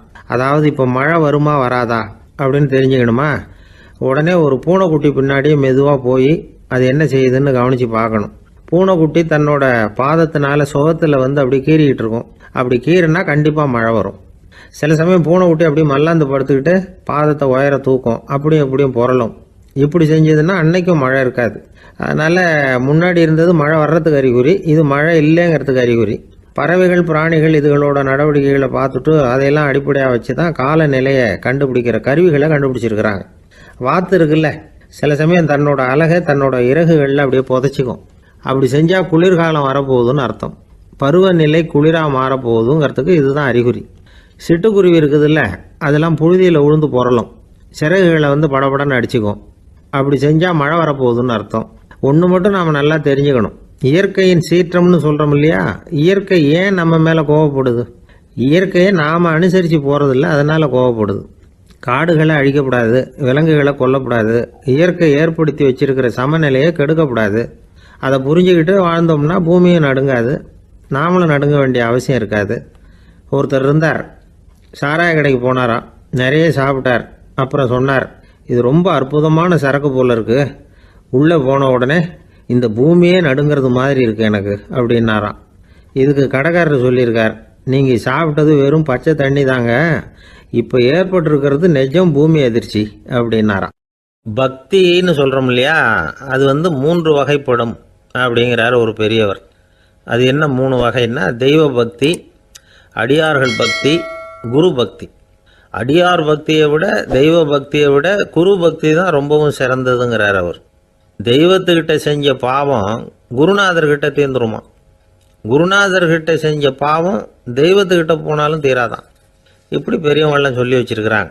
ஒரு காடு, அங்கே அயோத தௌமியர் அப்படின்னு ஒரு தபோதனர், அவர் பல மாணவர்களை ஒன்றா சேர்த்து ஒரு குருகுலம் நடத்திக்கிட்டு இருக்கிறார்.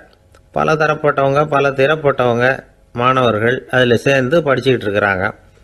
பாஞ்சால ராஜகுமாரன் ஒருத்தனும் அந்த குருகுலத்தில் சேர்ந்து படிச்சுக்கிட்டு இருக்கிறான். அவன் பேர் ஆருணி. பெரிய இடத்து புள்ள, இருந்தாலும் படுப்பில் ரொம்ப கெட்டிக்காரனாக இருந்தான். அவன் தான் அங்கே முதல் மாணவன். ஒரு நாள் குருநாதர் அந்த அரசகுமாரனை கூப்பிட்டார். நம்ம குருகுலத்துக்கு சொந்தமான வயலில் தண்ணீர் பெருகி வெள்ளம் பயிரை அழிக்குதான், அதனால் நீ போய் மடையை அடைச்சிட்டு வந்துரு அப்படின்னார். அந்த அரசகுமாரன் உடனே புறப்பட்டான். குருநாதர் சொல்லிட்டார்ல, உடனே புறப்பட்டான். நான் பெரிய இடத்து பிள்ளையாச்சே, ராஜகுமாரனாச்சே, ரொம்ப செல்வாக்கூட வளர்ந்தவனாச்சே, நான் போய் வயலில் இறங்கி வேலை செய்கிறதா அப்படின்னுலாம் அவன் நினைக்கல. குருநாதர் கட்டளையை நிறைவேற்ற வேண்டியது நம்ம கடமை அப்படின்னு நினச்சான். உடனே ஒரு மண்வெட்டியை தூக்கி தோளில் வச்சுக்கிட்டு புறப்பட்டு போயிட்டான். வயலுக்கு போனான். பார்த்தான், தண்ணி கரையை உடச்சிக்கிட்டு வயலுக்குள்ளே ஏகமாக பாஞ்சிக்கிட்டு இருக்குது. இவன் மண்வெட்டியால் களிமண்ணை புல்லோடு சேர்த்து புல் பத்த மாதிரி வெட்டி வெட்டி போட்டான். இருந்தாலும் மடையை அடைக்க முடியல. தண்ணி அதை மீறி வந்துக்கிட்டே இருக்குது. தண்ணி வேகமாக வயலுக்குள்ளே போய்கிட்டே இருக்குது. போடுற பத்தையெல்லாம் கரைஞ்சி கரைஞ்சி போயிட்டுருக்கு. இருந்தாலும் இவன் தன்னுடைய முயற்சியை கைவிடலை. வெட்டி வெட்டி போட்டுக்கிட்டே இருக்கிறான். காலையில் அங்கே போனவன் சாயந்தரம் வரைக்கும் இப்படி செஞ்சுக்கிட்டு இருக்கிறான். உடம்பும் மனசும் ரொம்பவும் சோர்ந்து போச்சு. இருந்தாலும் குருநாதர் இட்ட கட்டளையை நிறைவேற்றாமல் இருக்கிறோமேங்கிற ஒரு குறை அவனுக்கு இருக்குது. குரு கட்டளையை நிறைவேற்றாத நான் இன்னமும் இருக்கணுமா அப்படின்னு யோசனை பண்ண ஆரம்பிச்சிட்டான். என்ன செய்யலாம்னு பார்த்தான்.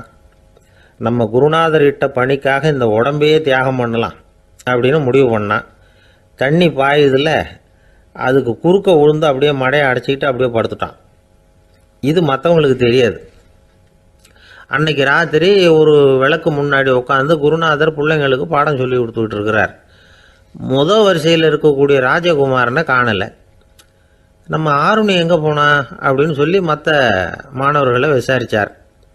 இப்போ அவங்க சொன்னாங்க, சுவாமி அவன் காலையில் வயலுக்கு மடையை அடைக்கிறதுக்காக போனான், நீங்கள் தான் போக சொன்னீங்க, இன்னும் திரும்பி வரல அப்படின்னு அவர் பையன்.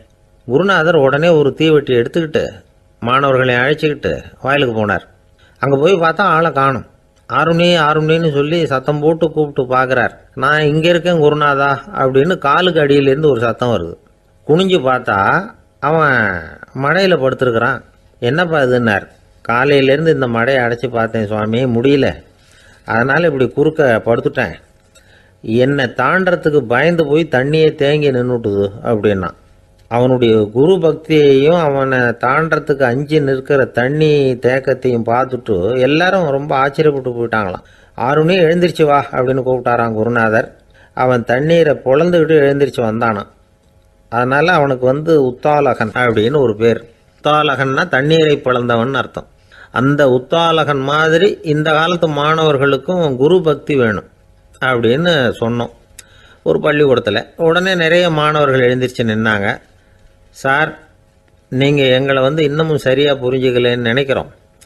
அன்னைக்காவது ஒருத்தன் அப்படி இருந்தான், இன்னைக்கு ஏகப்பட்ட உத்தாலகர்கள் இருக்கிறோம். எங்கள் வாத்தியார் கட்டளை இட்டால் இப்போவே அது மாதிரி வயலுக்கு போய் மடையில் குறுக்கப்படுத்துக்கிறதுக்கு இந்த வகுப்பில் உள்ள அத்தனை பேரும் தயாராக இருக்கிறோம் அப்படின்னாங்க. அப்படியா அப்படின்னு சொல்லி கேட்டோம் ரொம்ப சந்தோஷமாக. ஒருத்தன் ரொம்ப அடக்கமாக எழுந்திரிச்சான். அப்புறம் சொன்னான், ஆமாம் சார், வகுப்பில் இவர் நடத்துகிற பாடத்தை கேட்டுக்கிட்டு இருக்கிறத விட பேசாமல் போய் மடையில் படுத்துடுறது ஒன்றும் கஷ்டமான காரியமாக இருக்காது, அதனால தான் எல்லாரும் அங்கே போகிறேன்னு சொல்கிறோம் அப்படிங்கிறான். ஐயா, உங்கள் பேரை தொடர்ந்து தினம் கேட்டுக்கிட்டு இருக்கிறேன் அப்படின்னார் ஒருத்தர். தொடர்ந்து கேட்குறீங்களே, உங்களுக்கு காது வலிக்கலையா அப்படின்னு கேட்டோம்.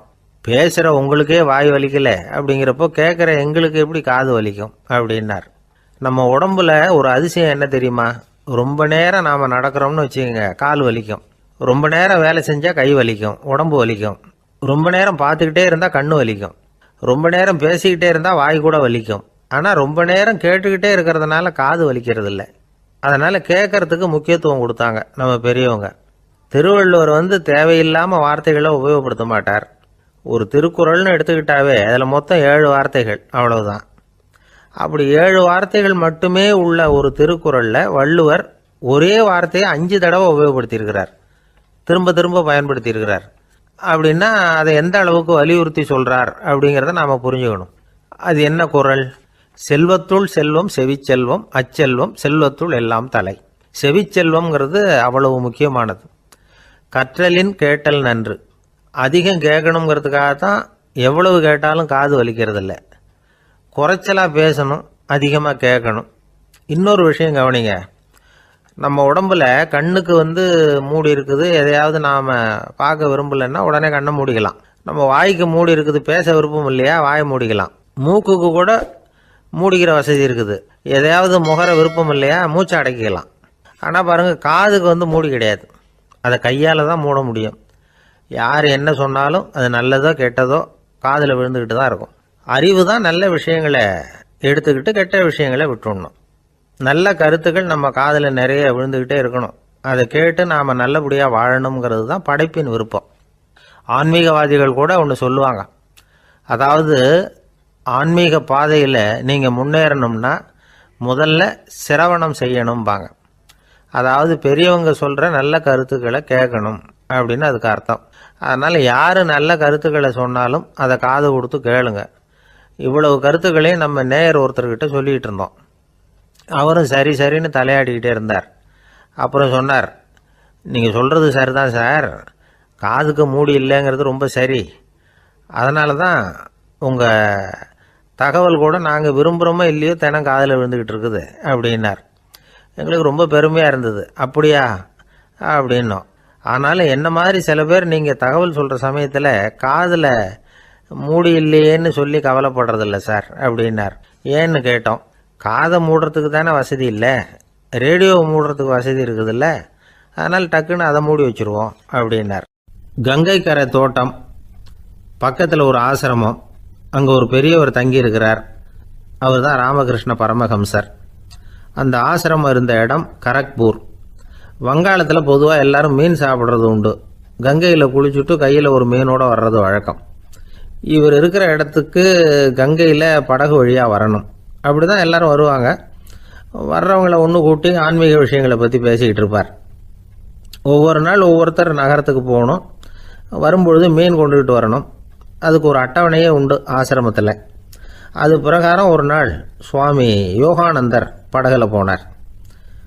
படகை செலுத்தினவங்க ராமகிருஷ்ணரையும் சுவாமி யோகானந்தரையும் மற்றவங்களையும் பித்தர்கள் அப்படின்னு சொல்லி ஏளனமாக பேசினாங்க.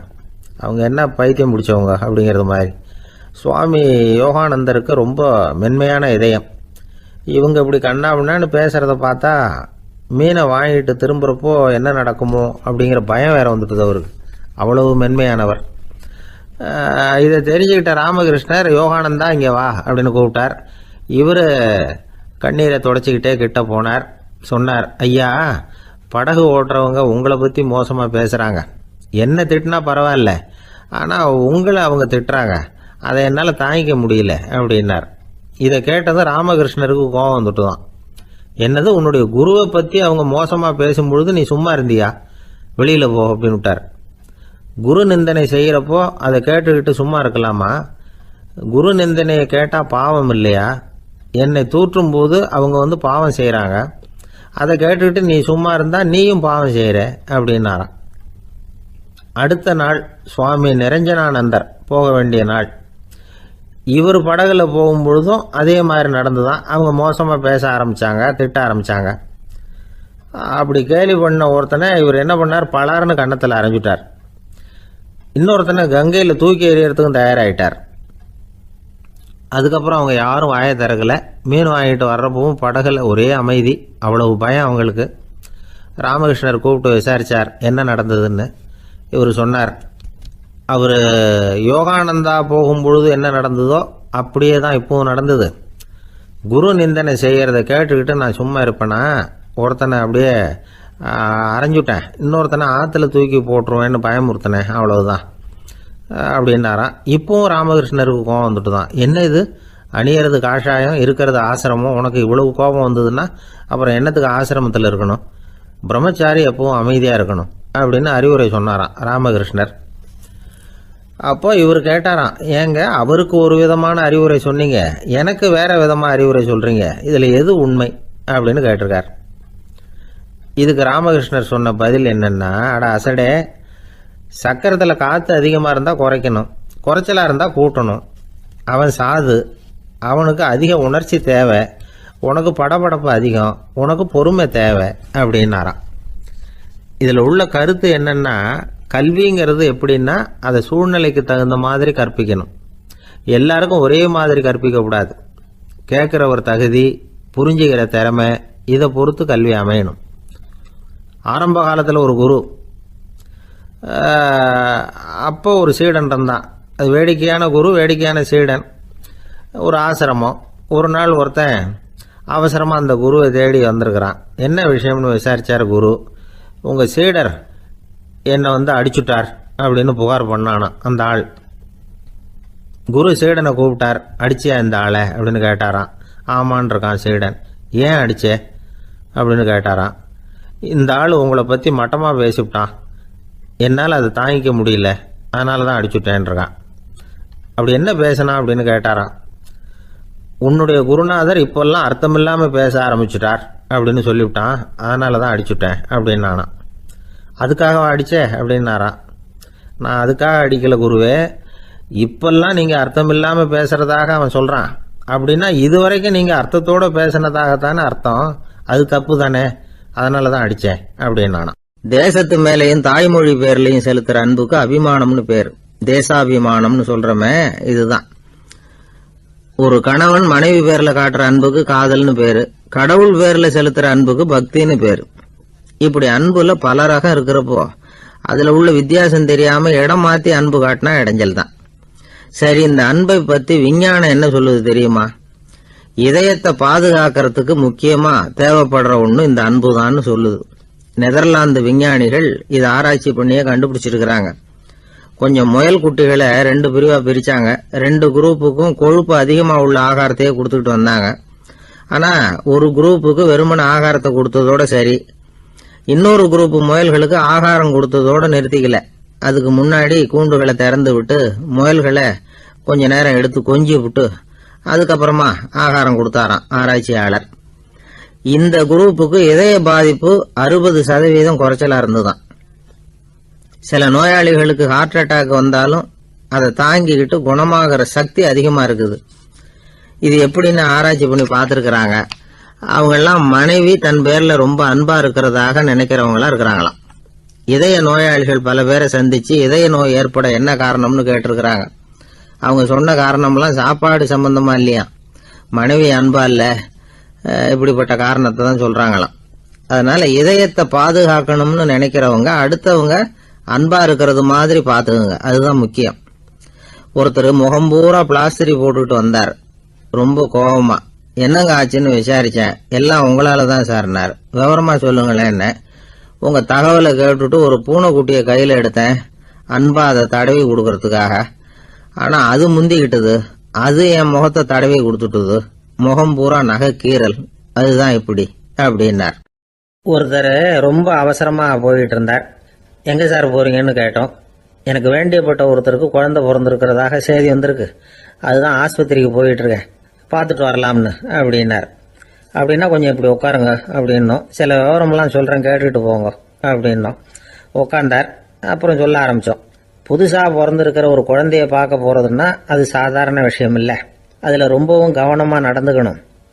புது குழந்தைக்கு நோய் சுலபமா தொற்றும், முக்கியமா காற்று மூலமா பரவுற நோய்கள் சுலபமா வந்துடும். அதனால் நமக்கு உடம்பு சரியில்லைன்னா குழந்தைய விட்டு கொஞ்சம் தள்ளியே இருக்கிறது தான் நல்லது. பெரியவங்களை பொறுத்த வரைக்கும் சாதாரணமா உள்ள ஒரு கிருமி கூட குழந்தைய பொறுத்த வரைக்கும் ரொம்ப மோசமான ஒரு கிருமியா இருக்கும். சில வெளிநாடுகள் எப்படி தெரியுமா, பிறந்த குழந்தை தூங்கிட்டு இருக்கிற ஒரு ரூமுக்கு போகணும்னா போறவங்க முகமூடி போட்டுக்கணும், காலணிகளை மாத்திக்கணும், அவ்வளவு சுத்தமா உள்ள போய் பார்த்துட்டு வரணும். பொதுவாக சில ஆஸ்பத்திரிகளில் பார்த்தீங்கன்னா பார்வையாளர்கள் நேரத்தில் விசிட்டிங் ஹவர்ஸ் தாயை விட்டு குழந்தைய தனியாக பிரித்து வச்சுருவாங்க. எதுக்குன்னு நினைக்கிறீங்க? அந்த நேரம் பல பேர் வருவாங்க போவாங்க. அவங்க கை கால் சுத்தமாக இருக்காது. சுத்தம் இல்லாத கைகள் மூலமாக கிருமிகள் பரவும். சுத்தம் இல்லாத கைன்னா மண்ணு தூசி படிஞ்சிருக்கிற கை மட்டும் தான் அர்த்தம் இல்லை. சாலையில் கையை வீசிக்கிட்டு நடந்து வர்றீங்க, குழந்தைய பொறுத்த வரைக்கும் அது கூட சுத்தம் இல்லாத கை தான். தாயை தவிர மற்றவங்க குழந்தைய தூக்காமல் பார்த்துக்கிறது நல்லது. தாய் கூட அளவோட கொஞ்சிறதோட நிறுத்திக்கணும். புதுசாக ஒரு குழந்தைய பெற்றிருக்கிற பொண்ணுக்கிட்ட மற்ற தாய்மார்கள் ஏதாவது சொல்லிக்கிட்டே இருப்பாங்க. குழந்தைய அப்படி வளர்க்கணும் இப்படி வளர்க்கணும் அப்படின்னு ஏதாவது அட்வைஸ் பண்ணிக்கிட்டே இருப்பாங்க. இப்படி ஓவராக அறிவுரை பண்ணுறது அந்த பொண்ணை குழப்பி விட்டுரும். அதனால் அப்படிலாம் பண்ணக்கூடாது. அந்த பெண்ணே ஏதாவது கேட்டால் கூட டாக்டர் சொல்ல வேண்டிய விவரங்களை எல்லாம் நாமே சொல்லிக்கிட்டு இருக்கக்கூடாது. புதுசாக பிறந்திருக்கிற குழந்தைய மட்டும்தான் இப்படி பார்க்கணும்னு இல்லை. ஒரு நோயாளி குழந்தைய பார்க்க போகிறதுனா கூட ரொம்ப எச்சரிக்கையாக தான் நடந்துக்கணும். ஒரு தின்பண்டமோ விளையாட்டு சாமானோ அந்த குழந்தைக்கு நாம் வாங்கிட்டு போகிறதா வச்சுக்குவோம். அதை நேராக கொண்டுகிட்டு போய் அந்த குழந்தைகிட்டே கொடுக்கக்கூடாது. அதோட அப்பா அம்மா கிட்ட ரகசியமாக கொடுக்கலாம். அவங்க முடிவு பண்ணட்டும் குழந்தைகிட்ட அதை கொடுக்கலாமா வேண்டாமாங்கிறத. அவங்களுக்கு தான் தெரியும் அதோட மனசும் உடம்பும். உங்கள் அக்கறையை காட்டுறதா நினச்சிக்கிட்டு குழந்தை வாயில் எதையும் கொண்டுட்டு போய் போடாதீங்க. போகிறப்போ உங்கள் வீட்டு குழந்தையும் அழைச்சிட்டு போகாதீங்க. இது நோயை வாங்கிட்டு வந்துடும், அல்லது புதுசாக ஒரு நோயை அதுக்கிட்ட கொடுத்துட்டு வந்துடும். என்னதான் உங்களுக்கு பழக்கமான குழந்தையா இருந்தால் கூட அதுக்கு விருப்பம் இல்லைன்னா பேசக்கூடாது. அங்கே போய் அவங்க பள்ளிக்கூடத்தை ஞாபகப்படுத்திட்டு இருக்கக்கூடாது. நோயில் இருக்கிறப்ப ஸ்கூலை பற்றி பேச அது விரும்பாது. ஆஸ்பத்திரியை விட்டு வெளியில் புறப்படுறப்போ குழந்தைகிட்ட சொல்லணும்னு அவசியம் இல்லை. அதோட அப்பா அம்மா கிட்ட சொல்லிவிட்டு புறப்பட்டா போதும். குழந்தை கோபிச்சிக்காது. சமூக சம்பிரதாயத்தை பற்றி அது கவலைப்படுறதில்லை. இப்படி எல்லா விவரமும் நம்ம எதிரில் உட்காந்துருந்தவங்க கிட்ட சொல்லி முடித்தோம். ரொம்ப நன்றி சார் அப்படின்னு சொல்லிவிட்டு அவர் புறப்பட்டார். குழந்தைங்க கொஞ்சம் வளர்கிற வரைக்கும் தான் நாம் எச்சரிக்கையாக இருக்கணும்னு இல்லை, வளர்ந்த பிறகு இன்னும் எச்சரிக்கையாக இருக்கணும். ஒரு பையன் பள்ளிக்கூடத்துலேருந்து திரும்பி வீட்டுக்கு வந்தான். முகம் பூரா நகத்தால் கீறி இருந்தது. அப்பா பார்த்து பயந்துட்டார். யாருடா உன்னை இப்படி பண்ணது அப்படின்னாரு. என் கூட படிக்கிற இன்னொரு பையன்னா. நாளைக்கு உன் கூட பள்ளிக்கூடத்துக்கு வர்றேன், நீ எனக்கு அவனை அடையாளம் காட்ட முடியுமான்னார். அது ரொம்ப சுலபம் நான் பையன். எப்படின்னார் அப்பா. அவன் காதில் ஒன்று கையோடு எடுத்துகிட்டு வந்திருக்கிறேன், இதோ என் பையில தான் வச்சுருக்கேன் அப்படிங்கிறான் அந்த பையன். அள்ள அள்ள குறையாதது அட்சய பாத்திரம், அது நமக்கு தெரியும், கேள்விப்பட்டிருக்கிறோம். ஆனால் போட போட நிரம்பாத ஒரு பாத்திரம் உண்டு. அது என்ன தெரியுமா? நம்மளில் பல பேர்கிட்ட அந்த பாத்திரம் உண்டு. அதுதான் பேராசை அப்படிங்கிற பாத்திரம். அதை நிறைவு செய்யவே முடியாது. பேராசையை பற்றி சுஃபி இலக்கியத்தில் ஒரு பிரபலமான கதை உண்டாம். அதை ஒரு பெரியவர் எடுத்து சொல்லியிருக்கிறார். ஒரு மன்னர் நகர்வலம் போயிட்டு இருக்கார். ஒரு பிச்சைக்காரன் மன்னர் எதிரில் வரான். பிச்சை போடுங்கிறான். என்னுடைய அமைதியை கெடுக்காதே போங்கிறார் மன்னர். அவன் சிரிக்கிறான். அரசே, உங்களுடைய அமைதி கெடக்கூடிய நிலையில் இருந்தால் அதுக்கு பேர் அமைதியே கிடையாது அப்படின்னு ஆனா. எதிரில் நிற்கிறது வெறும் பிச்சைக்காரன் இல்லை, யோகி அப்படிங்கிறத மன்னர் புரிஞ்சுக்கிட்டார். துறவியே, உங்களுக்கு என்ன வேணும்னாலும் கேளுங்க, கொடுக்குறேன்னாராம். அந்த துறவி மறுபடியும் சிரிக்கிறார். அரசே, உங்களால் முடியாததையெல்லாம் கொடுக்க முடியும்னு சத்தியம் செய்யாதீங்க அப்படின்னார். மன்னருக்கு கோபம் வந்துட்டுது. என்ன இவர் இப்படி சொல்கிறாரே அப்படின்னு நினைச்சார். நகர்வலத்தை பாதியிலேயே நிறுத்தினார். வாங்க அரண்மனைக்குன்னார். துறவியை அழைச்சிக்கிட்டு அரண்மனைக்கு வந்துட்டார். துறவி தன்கிட்ட இருந்த பிச்சை பாத்திரத்தை நீட்டினார். இது நிறைய எனக்கு பொற்காசுகள் வேணும் அப்படின்னாராம். அவ்வளவுதானா, இது ஒரு பெரிய காரியமா அப்படின்னு கையை தட்டினாராம் மன்னர். ஒரு பெரிய தாம்பாளம் நிறைய பொற்காசுகள் சேர்ந்தது. அதை அள்ளி போட்டார். போட போட அந்த பிச்சை பாத்திரம் நிரம்பவே இல்லை. பொற்காசுகள் போட போட அவ்வளவையும் உள்ள வாங்கிக்கிட்டே இருக்குது. அரசாங்க கஜானாவே காலி ஆயிட்டுது. மூட்டை மூட்டையா பொற்காசுகளை கொட்டி பார்த்துட்டாங்க. அது முழுங்கிக்கிட்டே இருக்குது. கடைசி வரைக்கும் அந்த பிச்சை பாத்திரம் நிரம்பவே இல்லை. அரசர்கிட்ட இருந்த கர்வம் போயிட்டுது. அப்படியே பொத்துன்னு துறவி காலில் விழுந்தார். அப்போ அந்த துறவி சொன்னாராம், மன்னா, இந்த பிச்சை